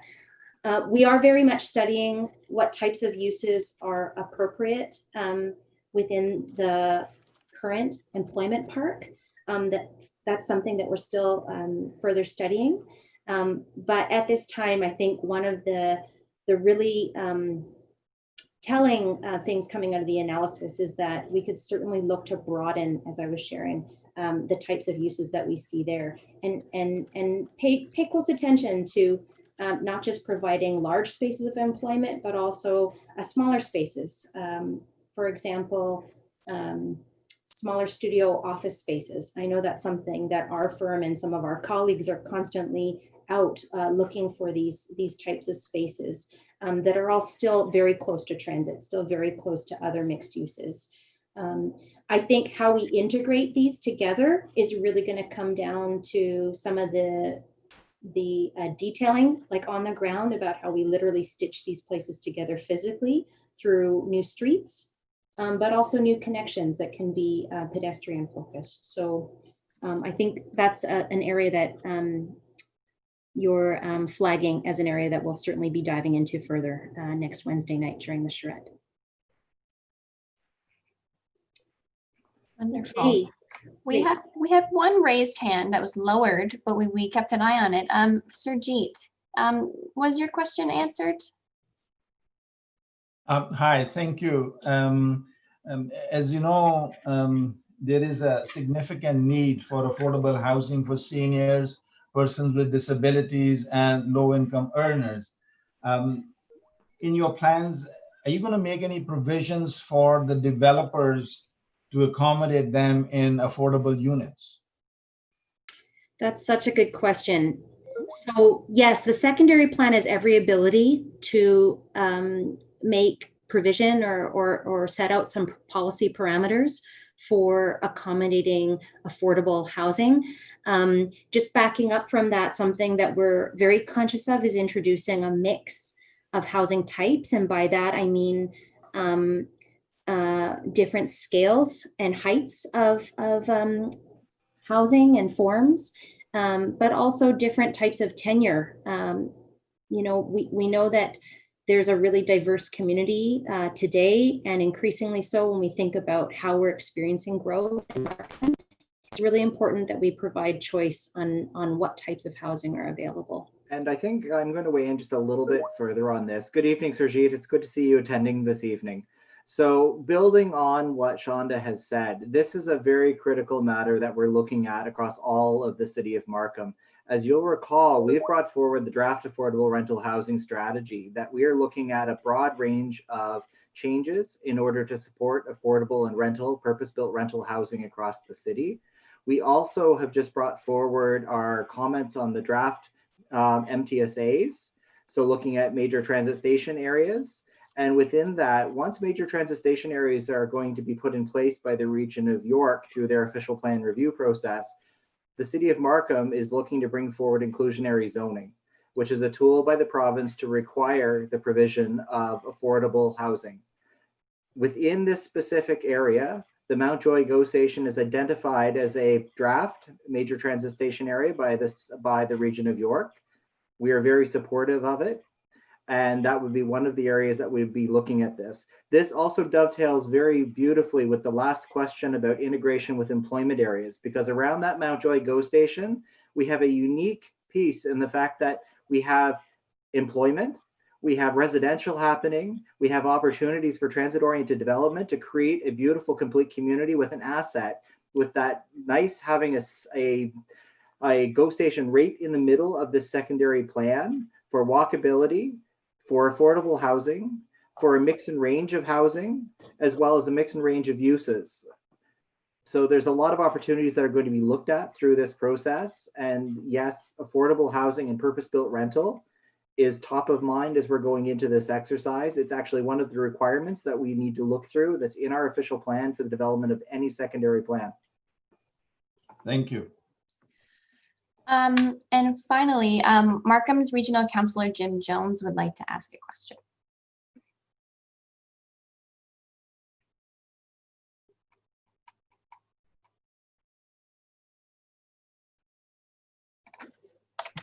Okay, am I on? Yeah, you're on. My question is, are we expecting Metrolinx to design their parking lot into buildings, or are we going to do that? Or because we can't wait around for somebody to come in with a proposal 2 years from now. We got to lay out what we're going to have as density there, et cetera, so that we can get the maximum land value capture, and whoever wants to do the proposal, then they know what they can expect. That is an excellent question. And I'm just going to sort of weigh in on this because we've been having conversations with Metrolinx already regarding this, looking at transit-oriented development, looking at opportunities around the Mount Joy GO Station. We do have Metrolinx on the line this evening as well. They are participating. We are going to be having ongoing conversations. This is one of those things where we need to work as a close partnership with Metrolinx in working towards our vision as well as their vision and working through their programs and processes. This is a really unique opportunity for us to continue that, and we really need to keep that partnership and conversation going now as well as throughout the rest of the entire process. And we should, do the north side of Burr Oak too. Like you got the parking lot on the south side, we should do Burr Oak.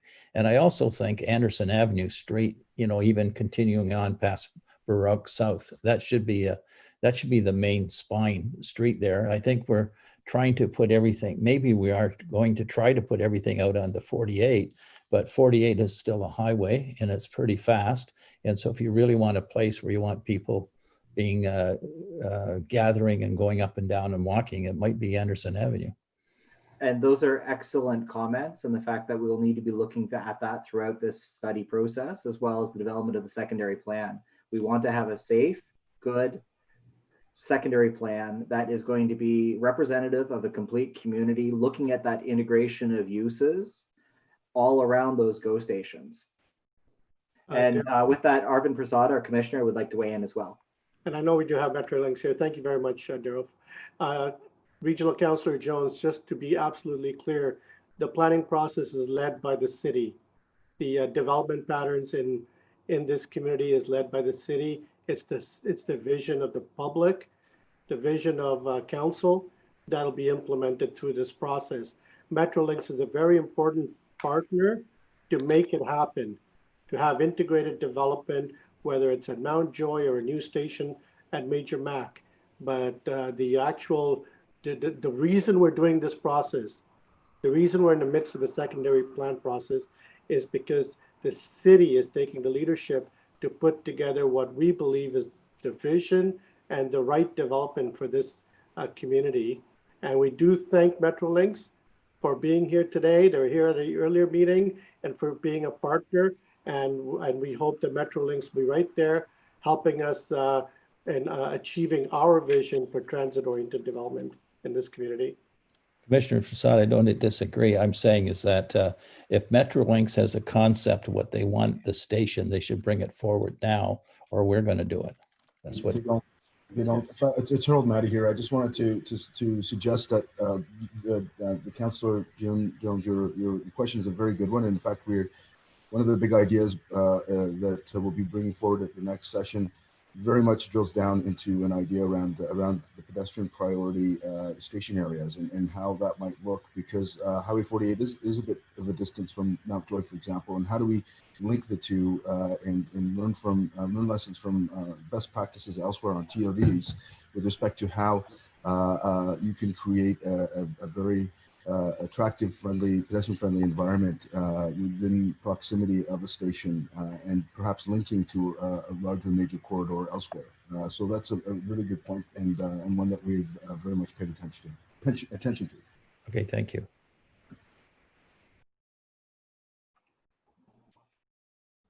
Okay, thanks so much for those questions there. I'm going to turn the next set of slides over to my colleague, Jonathan. Jonathan Chais from HDR, and he's going to talk us through his analysis on the transportation conditions, opportunities, and challenges as well. Jonathan? Okay, thank you very much, Shonda. And so I'll be building upon my colleagues Shonda and Harold's presentation. And there's been a lot of great questions about transportation and about land use and whatnot. And I have to say, as a Markham resident myself, I'm really happy to see all the people taking their time out of their evenings to be here tonight to provide your valuable input to this important study for this area. So I'll be doing a deeper dive into the transportation and mobility challenges and potential opportunities that we see for the Markham Road Mount Joy secondary plan area. So looking at the slide here, on the map on the left focuses on the street network that currently exists in the study area today. The red line at the top there is Major Mackenzie Drive, which is a major east-west regional arterial road, which currently serves a lot of traffic as well as transit services in Route 25. The bottom red line that you see on the map there is 16th Avenue, which is another major east-west regional arterial road, which also serves transit service in Route 16.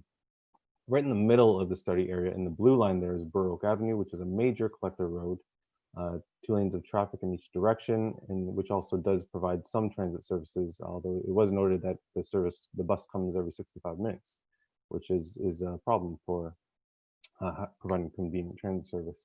And then the other east-west roads in the study area are Castlemore Avenue, which is a minor collector road and which spans across the study area, and Edward Jeffreys Avenue, which connects the neighborhood to the west and west of Markham Road, also a minor collector road.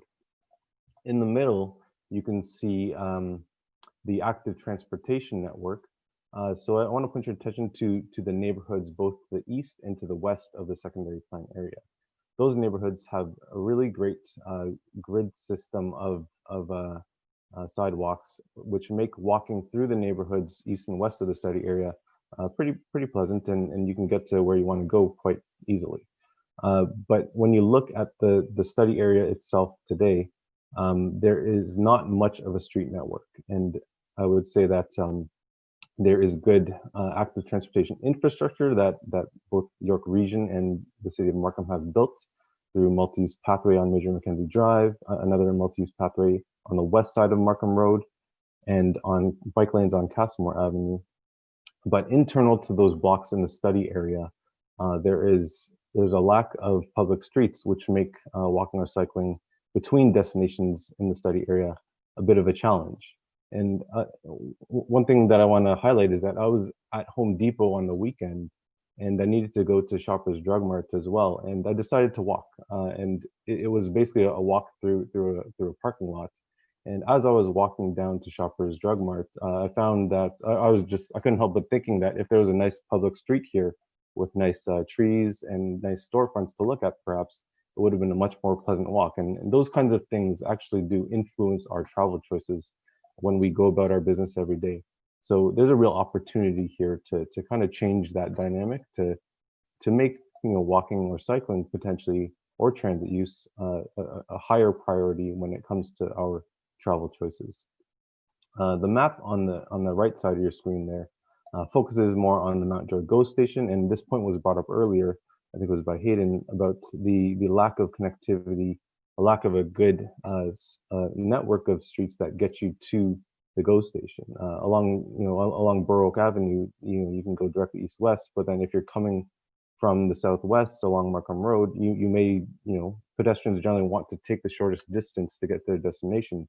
And I think sometimes that leads to people trying to cross at locations that may not be the safest. So really building a finer grid street network really presents a potential opportunity to improve the study area.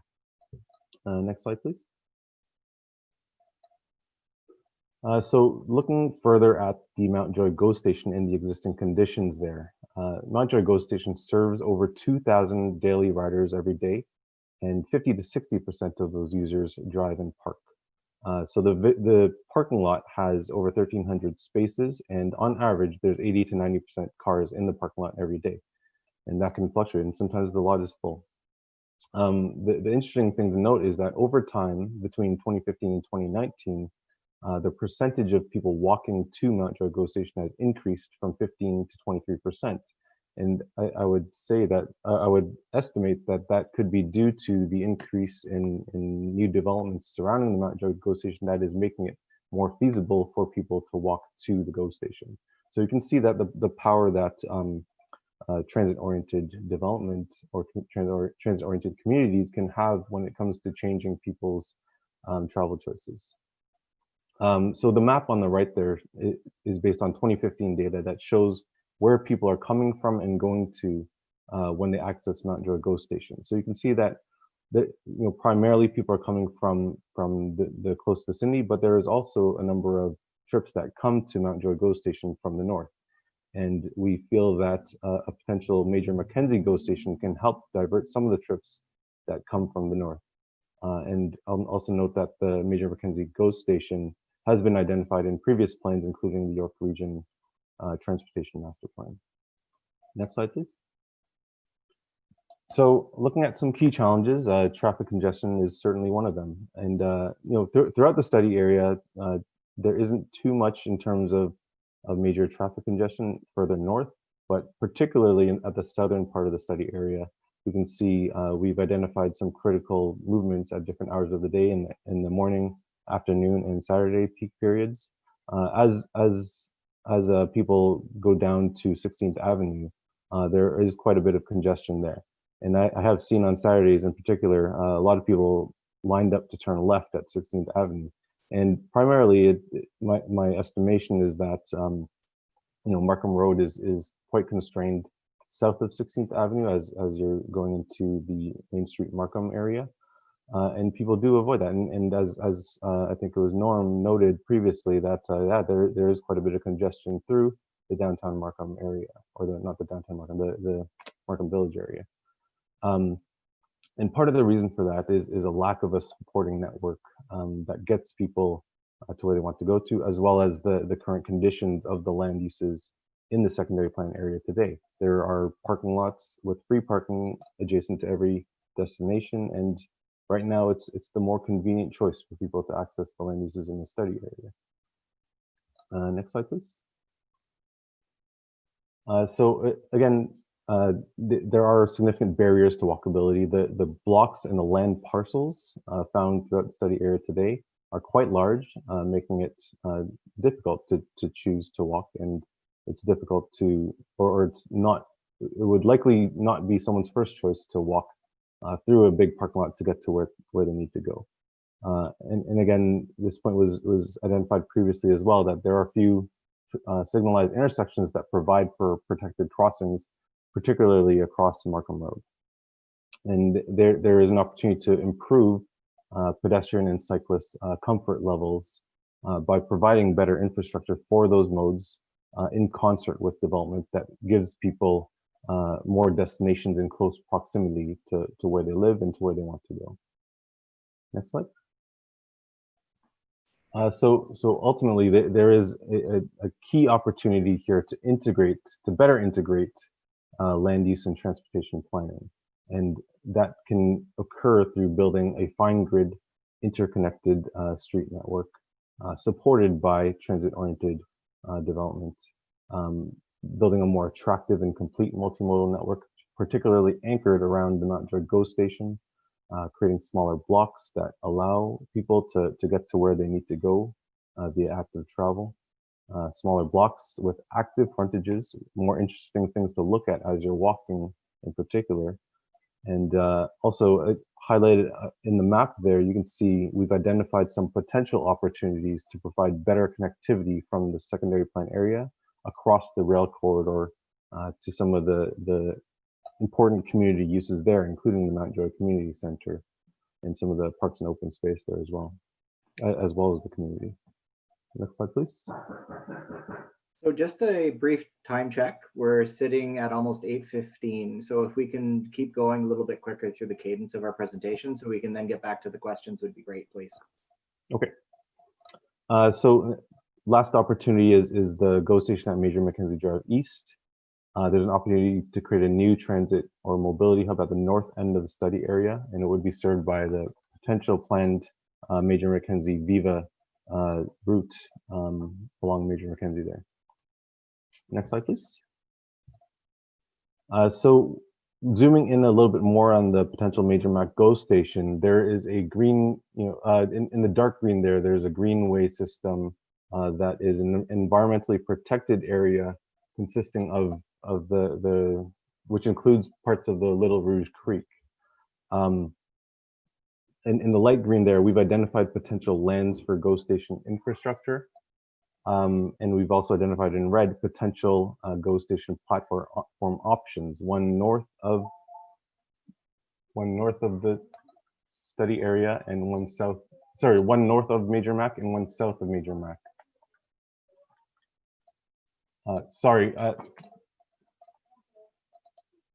One second, please.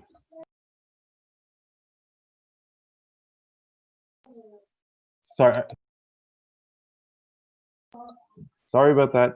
Someone was at my door and my kids opened the door and I kind of got freaked out. Yeah, I'll continue. I think everything's okay. So you can see there also the Major Mackenzie Drive is planned to be realigned slightly to the south, as it is planned to be grade separated, which means that a bridge would go over the railway. And that realignment of Major Mac will create some available lands for GO station infrastructure, and that's highlighted in the light green area there. And also providing further context is a future development area identified as 9999 Markham Road to the southwest of that location. Next slide, please. So we undertook an analysis based on Metrolink's strategic evaluation criteria, which included considerations such as connectivity and ridership drivers, travel time savings, potential for increasing the value of the land around it, affordability, including the potential impacts to the environment, and finally the ease of construction. Overall, the site rated quite positively, and we are making a recommendation that the City of Markham protect for a future GO station at Major Mackenzie Drive. Next slide, please. Sorry, can you go back to the other one? So we've identified a potential station concept of what that GO station could look like. It includes some area for parking, a bus loop, and a passenger pickup and drop-off area.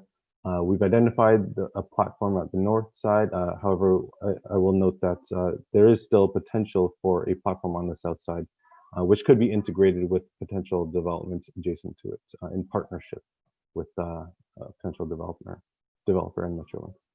Okay, can you go back to the final slide? So key challenges of the site include the existing GO station and retail developments today are scaled to low density and underutilized. Things are kind of prioritized for the automobile, and Markham Road, as a result, is quite busy because it does act as the main spine of the area where everything is accessed from. And further, there's a lack of connectivity for active travel mode and transit. Key opportunities include improving active transportation connectivity through a fine grid street network, transforming Markham Road into a complete street for all modes, and finally planning for a future mobility hub at Major Mackenzie Drive East. And that's it. So time for questions. Thank you, Jonathan. We received a question that states, how would you implement complete streets, pedestrians separated from cyclists? Thanks. So as has been mentioned by other presenters, complete streets are a real important opportunity to provide better comfort for people, for all users of a roadway, including separating space for both pedestrians and cyclists, as well as designing a street so that it is more comfortable for those users while still providing good mobility for vehicles in transit. So it is an important consideration in the development of the secondary plan to provide the guidance and potential projects that would need further analysis and design through engineering. Great. And I'd like to actually just interject for one quick second. Our transportation staff would like to add a little more to that question. So I'd like to bring Loy into the conversation. Good evening, Loy Chia, Senior Manager of Transportation at City of Markham. Yeah, so complete streets is, as Jonathan has said, is a way of designing our street right-of-way to accommodate all modes of transportation, particularly trying to accommodate both pedestrians and cyclists as they are the vulnerable road users. Different classifications of roads, so different, whether it's a major street versus a local street, would have different design features, and depending on the demand that's out there in terms of cycling volume, for instance, or pedestrian volumes, we would design the street differently with the plan, of course, that over time, as new development continues to occur, as demand for cycling increases and more pedestrians volume shows up, then we want to build, have the opportunity to change and upgrade our streets so that they have better facilities. So a complete street is more or less a process where we start off with designing what is in demand at the time that the street is being planned and built, and then over time allowing it to be evolved and improved to separate out pedestrians and providing separate facilities for cyclists. And in that whole evolutionary process, we will try to we will keep everybody safe and be able to use that corridor over the period of time. So that's the whole process, in my understanding anyway, of complete streets.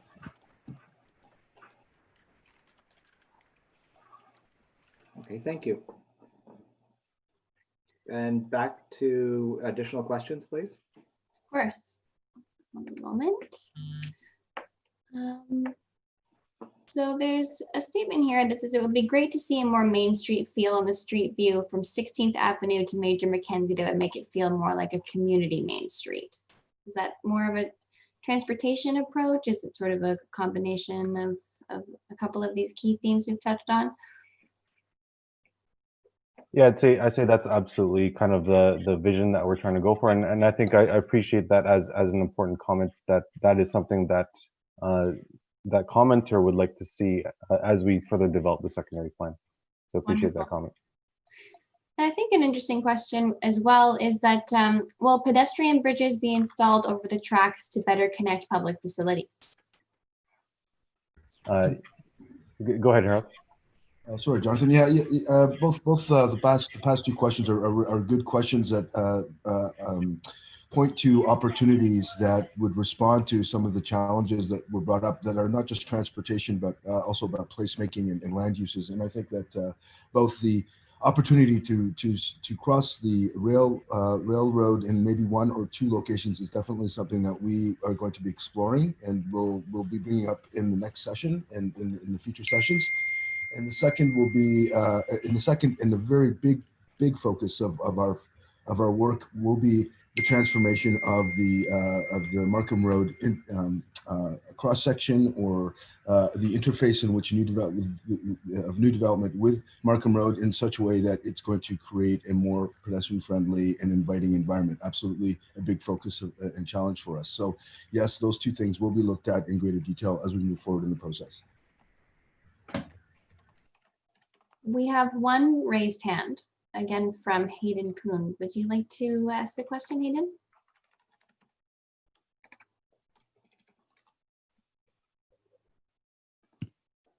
Hello? You there, Hayden? Yes.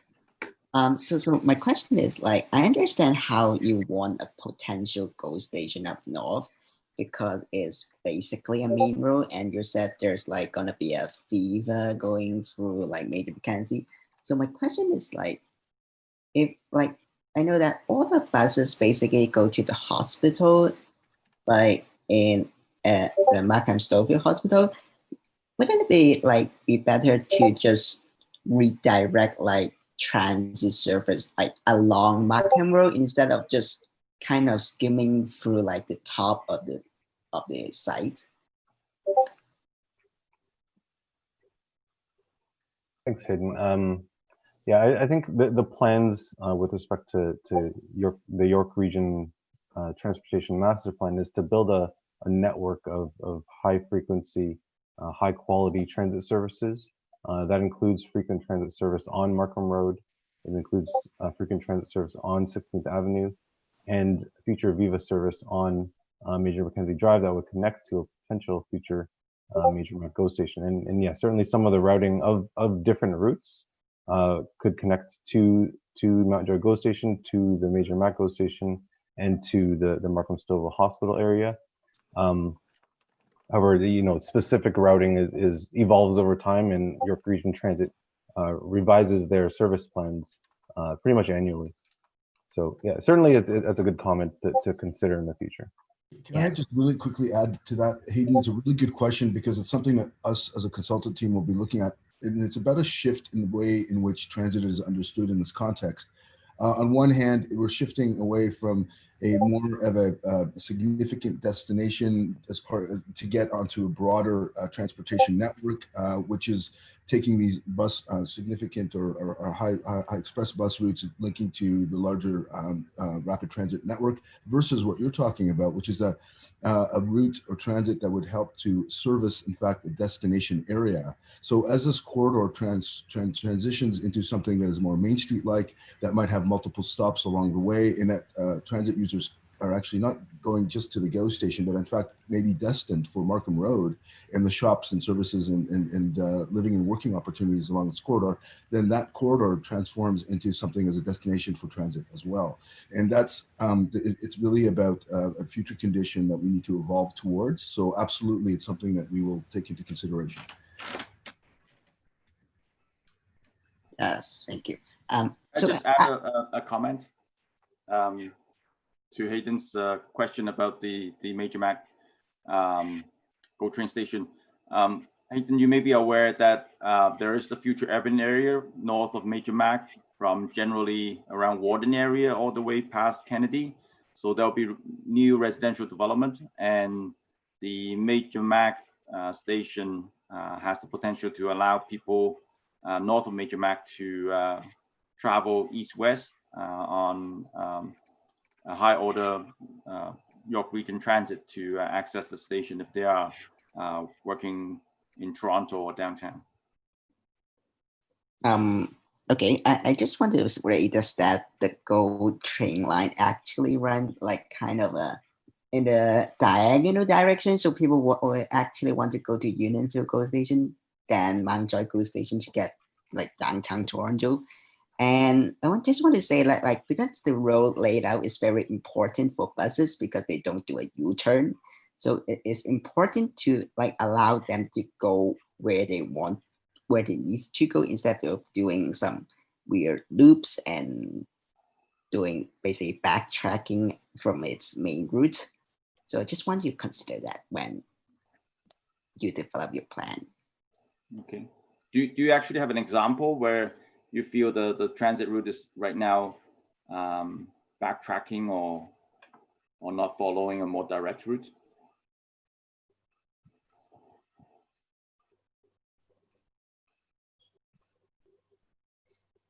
Okay.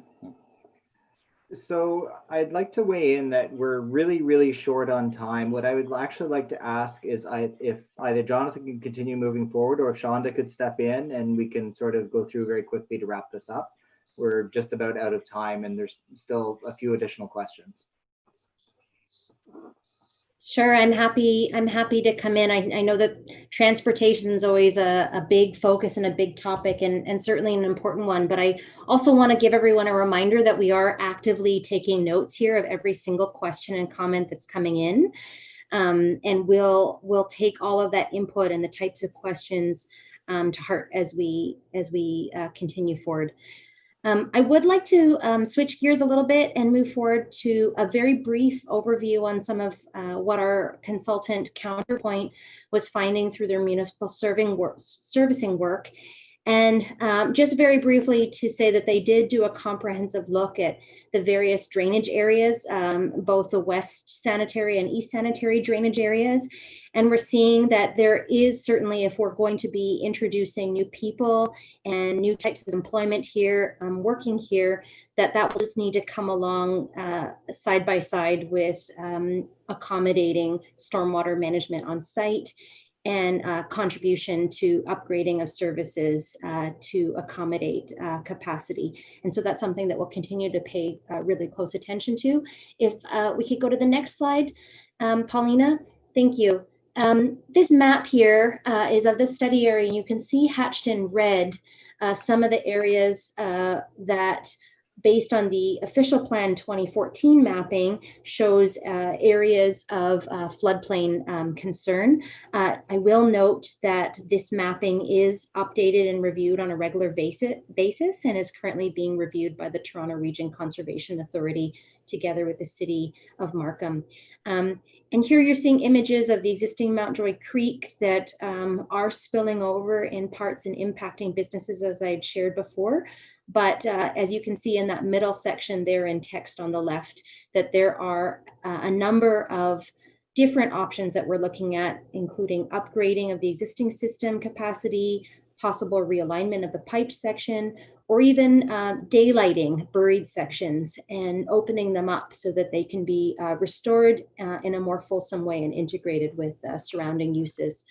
We haven't determined what the solution is yet, but we look forward to hearing what you think would be some good opportunities associated with any one of those strategies. Next slide.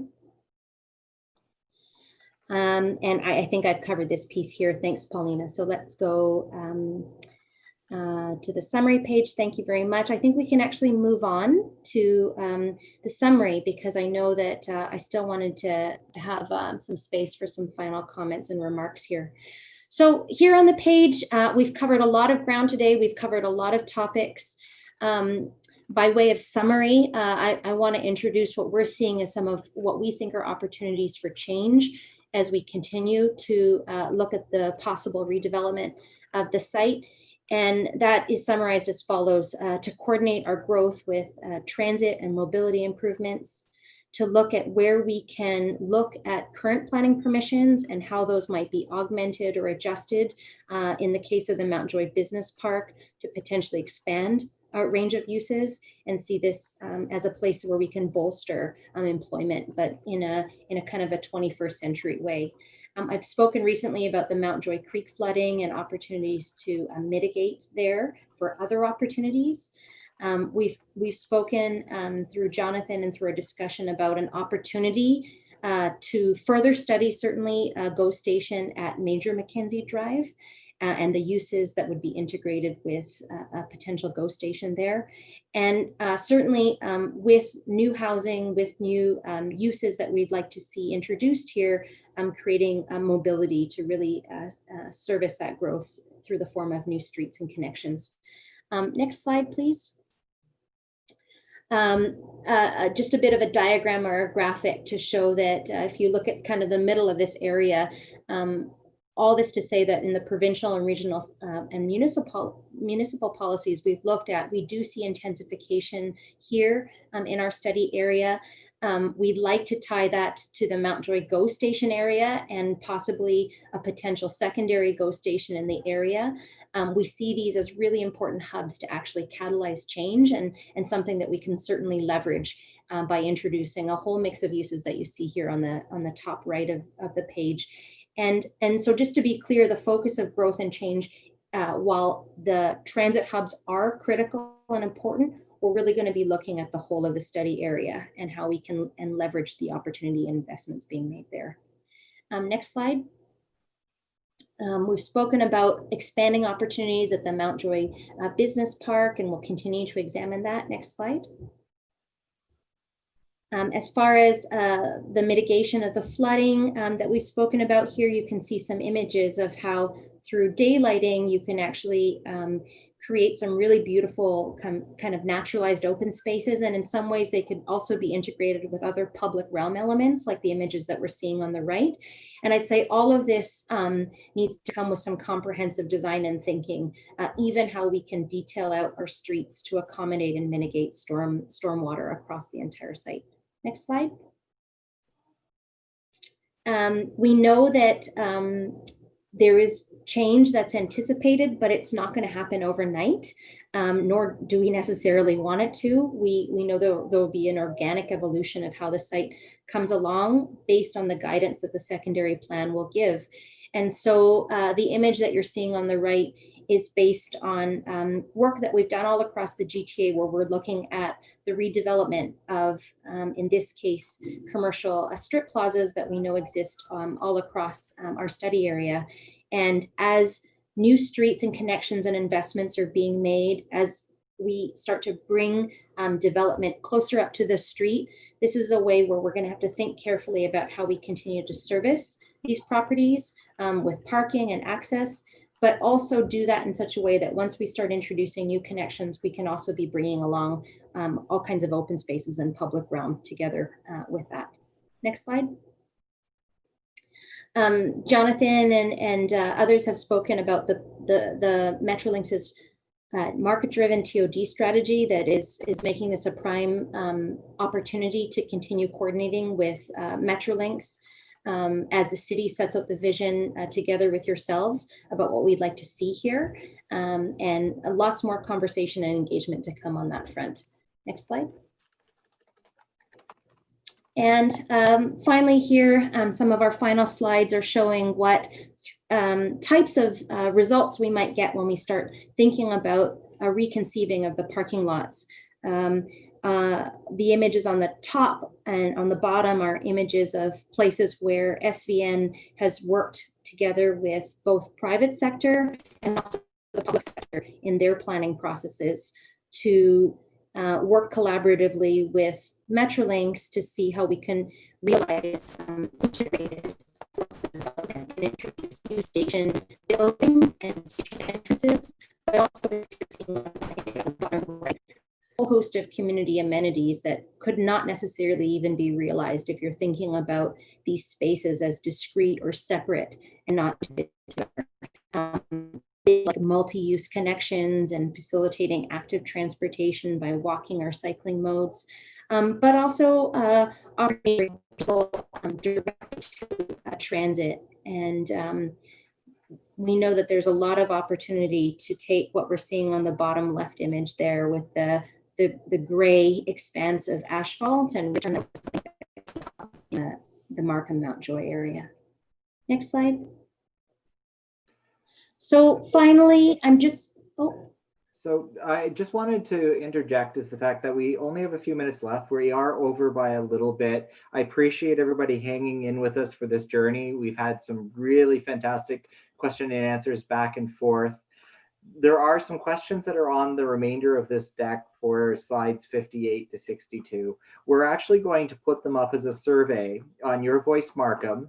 I really appreciate if people could go in, fill in the questions. We really want to hear your thoughts about that. All of this material that you've seen today, it's going to be up on Your Voice Markham as a support resource material for everybody as well. So with that, what I'd like to do is we've got a few questions left, and I just want to make sure we can get through those questions. And with that, we will take into consideration, we'll look, and I really look forward to seeing your responses and insights regarding the additional questions we have in this deck. As you'll see on this slide here, the Your Voice Markham, which you would have used that link to get into our session today. So please continue going to that. That is the main consultation platform that the City of Markham uses. You have my email address sitting right at the bottom, as well as with Shonda Wang's. So please feel free to reach out to us with your ideas. We really want to hear them. And with that, what I'd like to do is turn it over to our Ask a Question to check what we have left for questions. And that way we can try and roll them up in just the last few minutes. I just want to make sure we can touch point with the vast majority of questions we've received. Thank you. Absolutely. I'm just checking for raised hands, and it looks like we don't have any at the moment. So I'll ask the question that someone that raised, which is, can you share what kinds of environmental considerations would that would be included in the secondary plan? So maybe I'll take a start on that one, in the fact that the environment is, as I've mentioned in the earlier point, is a very important pillar of the development of a secondary plan process. It's outlined within our official plan that we need to be considering it. We need to be looking at it. We need to be looking at the natural features. We need to be looking at the Mountjoy Creek. We need to be looking at opportunities as well for integrated open space and parks. And throughout this entire secondary plan process, the environmental lens is going to be applied to everything that we do throughout the study. Awesome. Does anyone else from the consultant team have anything else to add to that point? Move on to the next. Someone pointed out that we need elementary schools and daycares and also other services like healthcare and personal care. So are those considerations that'll be incorporated into the secondary plan? Yes, I can take that really briefly, and the short answer is yes. We're going to definitely be looking at that, and that's what I meant when I kept referring to community amenities and facilities. Those are all pieces that we're going to need to, we recognize those services need to be provided if we're introducing the opportunity for some growth and development in the secondary plan area. We have time for maybe one more. Yes. One of the questions would be, is there a competition? Do we foresee competition from big box stores as opposed to smaller retailers within the secondary plan area? That's a really good question, because we do have a mix of both of those forms now across the study area. What we do know through experience on all kinds of other sites, that where there's an opportunity for redevelopment of large commercial plazas like this, or even large parcels that tend to have larger format commercial uses on there, or big box, as you said, Kate. Those are important functions. We need to be able to go to some of these places, as Jonathan was even sharing, to get through some of our errands and access amenities there. But there's also ways, even through policy, I would say, that we can certainly protect for a mix of both large and small, if you will. And that comes down to even policies on form of building frontages, or where we might want to anticipate some breaks within those frontages to allow for smaller scale form, for example. It goes down to even how we set up the street and block framework, so you can accommodate both larger and smaller types of retail and commercial uses. So that's one aspect of it.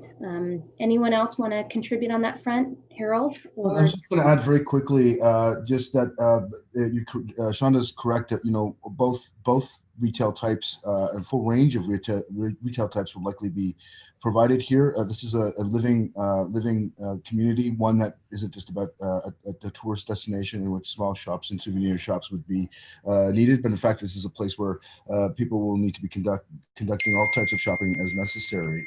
And I just want to suggest that there are also great best practices out there that we can bring to bear here that introduce large format retail, medium format retail, and small format retail together in a mixed use environment that isn't going to be about creating vast surface parking areas. There's ways in which these larger format retail stores are being integrated into urban contexts and urban settings. And so it's about, as Shonda was suggesting, about getting the form right and getting the details right so that these things can coexist in an environment in which that is walkable. And we know that can happen, and it exists in other contexts, and we just need to introduce those typologies here. Great. Thanks, Harold. So thank you, everyone. I know it's been a pretty fulsome session. Just by way of wrapping up, I wanted to reiterate that we've tracked all the questions, and what we're going to be doing is posting them alongside some of the questions we had on the tail end of our slide deck up on Your Voice Markham, and you can see the website there. So take a screenshot or note that down. And please do visit that site because that will be a way for you to be able to review those questions and provide further feedback, either directly on the website or by contacting Daryl Lyons and myself, Shonda Wang. So on behalf of the team, I'd like to say thank you so much. Daryl, any final thoughts or comments? So just in closing, I want to thank everybody for coming out this evening. This is a journey that we're on in order to develop a secondary plan for this area.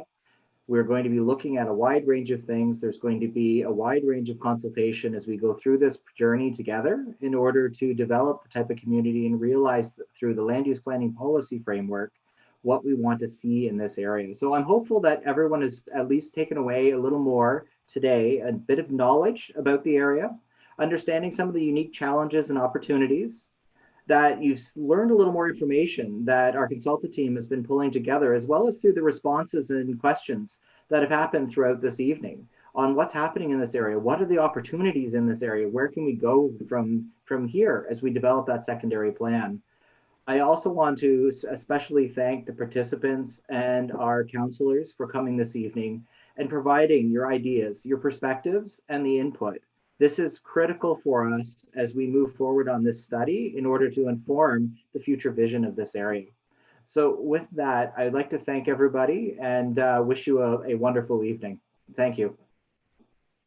Thanks, everyone. Good night.